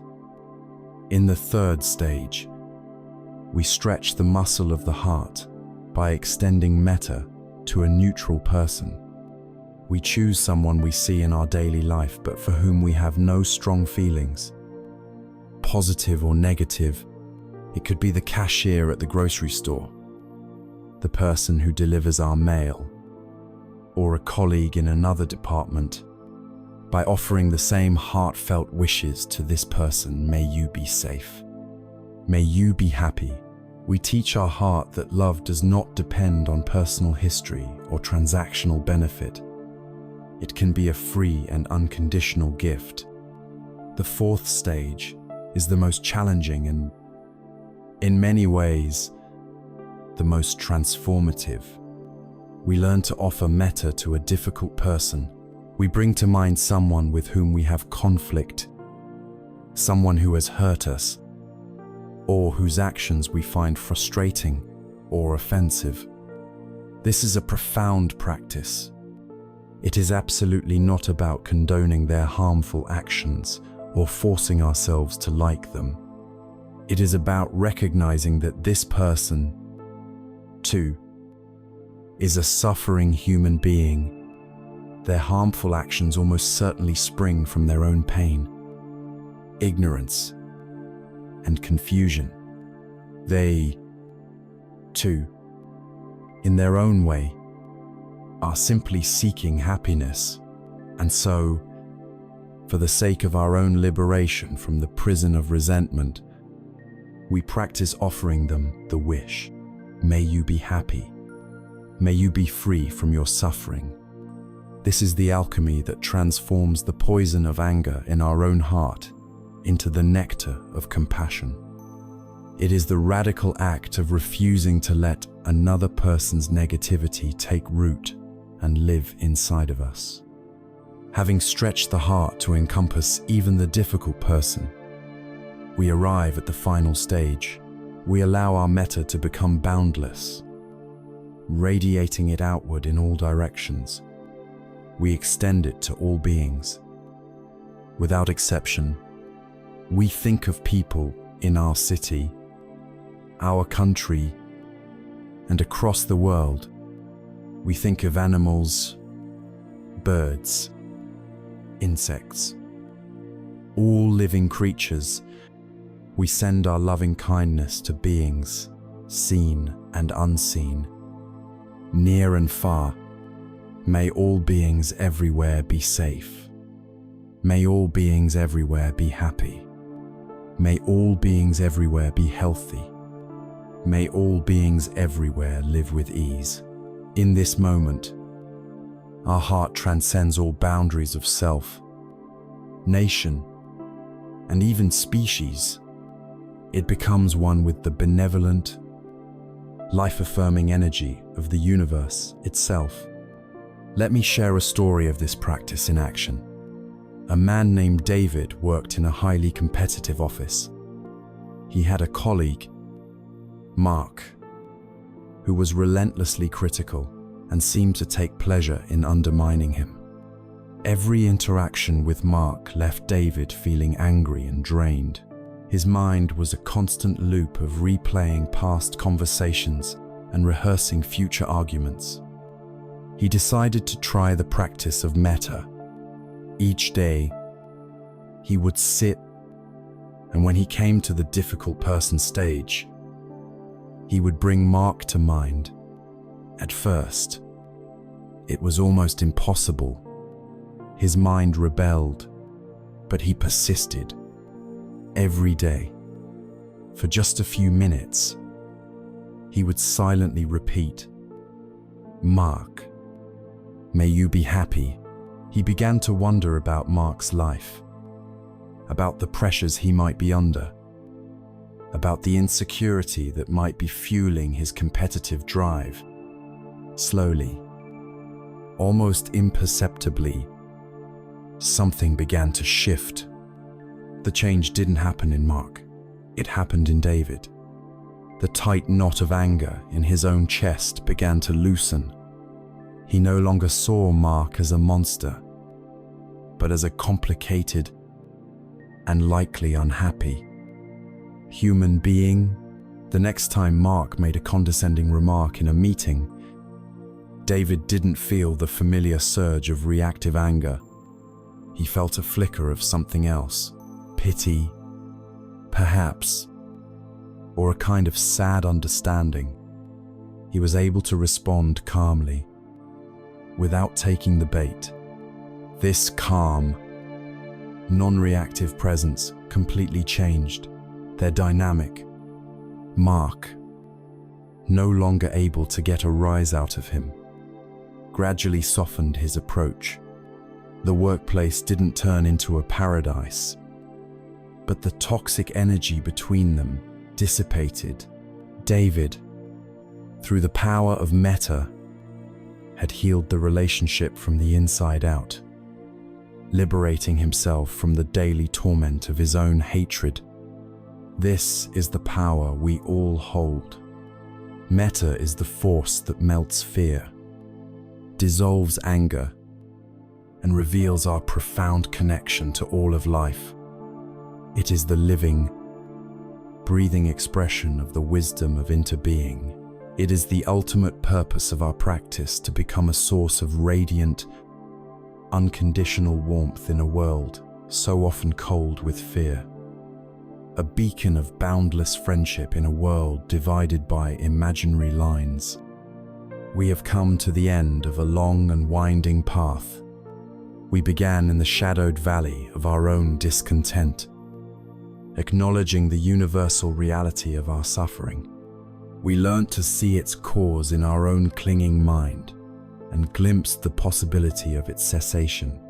We then began the journey upward, building a life of integrity through ethical action, learning to steady and unify our scattered minds through deep concentration, and finally, reaching the summit of wisdom where we saw the world with new eyes, understanding the profound truths of impermanence, not self, and our intimate connection with all of life. We have filled our hearts with a boundless, unconditional love that radiates outward to all beings.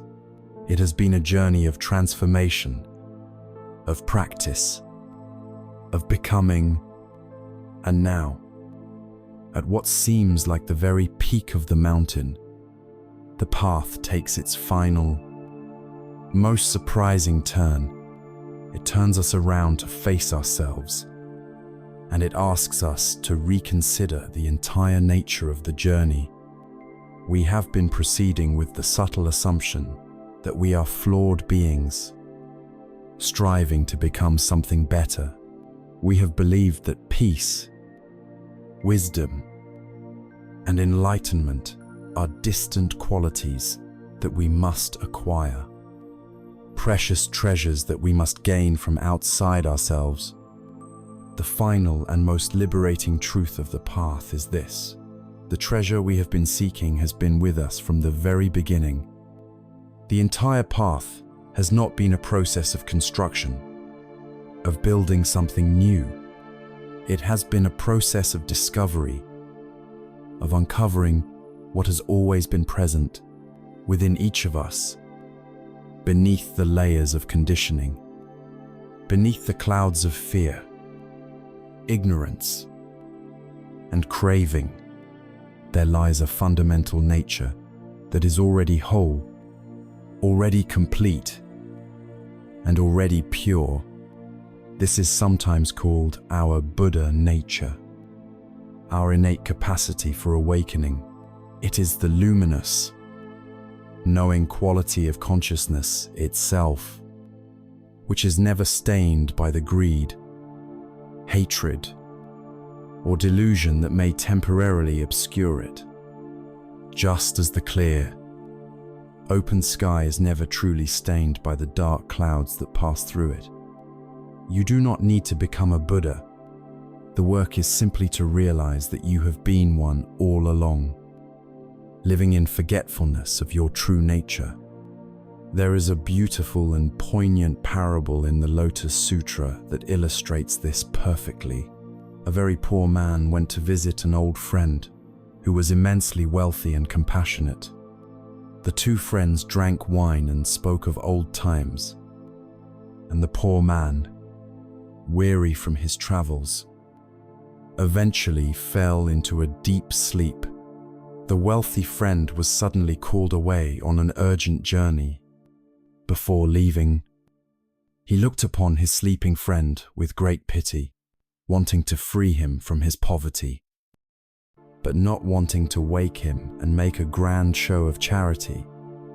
He took a priceless, flawless gem and carefully, lovingly, sewed it into the inner lining of his friend's tattered coat. The poor man eventually awoke and, finding his friend gone, resumed his life of wandering. He was completely unaware of the fortune he carried with him.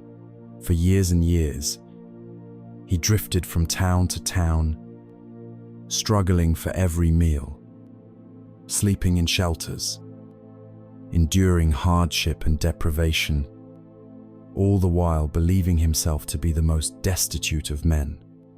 The immense effort he expended just to secure a tiny bit of food or a ragged piece of clothing was a constant source of anxiety. One day, by chance, he encountered his wealthy friend again. The friend was shocked to see him in such a wretched state. "My dear friend," he exclaimed, "why have you been living like this?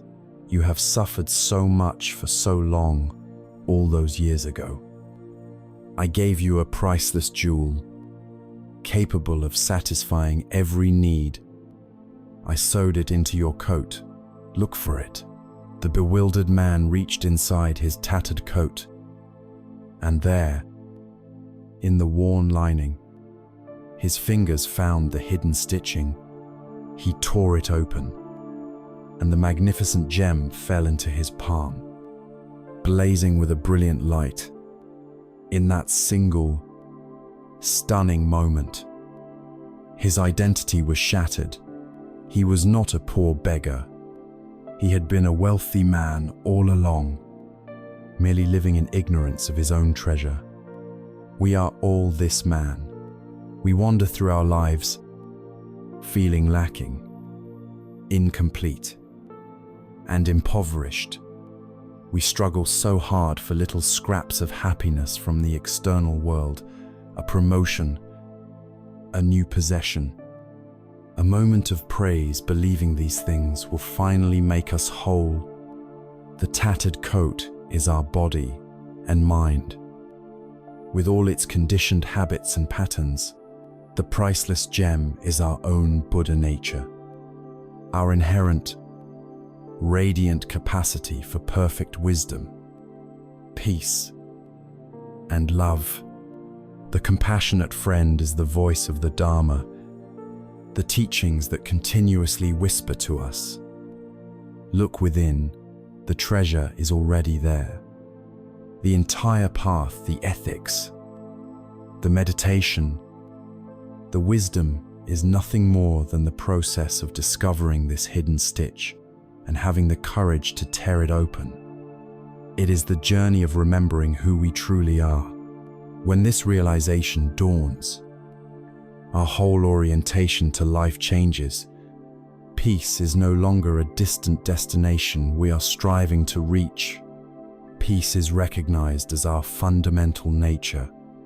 Therefore, every mindful breath is not a step towards peace. It is an experience of our inherent peace. Every act of kindness is not an attempt to become compassionate. It is an expression of the compassion that is our birthright. Liberation is not an event that will happen in the future. After years of hard practice, the potential for liberation exists in this very moment, in this very breath. It is the choice to identify with the flawless gem rather than the tattered coat. The search is over. You do not need to add anything to yourself. You do not need to acquire any special quality. You only need to remove that which obscures the light that is already shining. This is the ultimate homecoming. It is the end of the exhausting struggle of becoming and the beginning of the joyful, easeful, and creative work of simply being. The only task that remains is to learn to live from this place of inner richness, to trust in the gem, and to allow its brilliant, compassionate light to shine forth, illuminating our own lives and offering its warmth to the world around us. You are already whole. You are already free. You are already home. And so, we arrive at the end of our shared journey. We began, perhaps, feeling lost in the dense forest of our own lives, caught in the swift and often turbulent currents of modern existence. We looked for a map, a way out, a path to some distant, sunlit clearing, but the wisdom we have explored together has not offered us an escape. Instead, it has given us something far more valuable, a way to walk through the forest with courage, to navigate the river with grace, and to find the light not in some far-off destination, but within the landscape of our own heart. We began by bravely looking into the nature of our own discontent, seeing its roots not in the world outside, but in the clinging and aversion of our own minds. We were offered a path, a practical guide to living that began with our actions in the world, with the integrity of our deeds, the kindness of our speech, and the purpose of our work. From this stable ground, we turned inward, learning to gather the scattered fragments of our attention, to tune the instrument of our energy, and to cultivate a mind that is both powerful and serene. With this clarified awareness as our guide, we looked deeply into the nature of reality itself.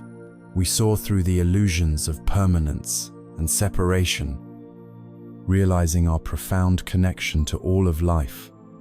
This wisdom opened our hearts, allowing a boundless love and compassion to flow not just to those we find easy to love, but to all beings, without exception. And in the final, quiet revelation, we discovered that the peace and freedom we were seeking were not treasures to be acquired, but the very essence of our own being, a priceless gem that has been with us all along.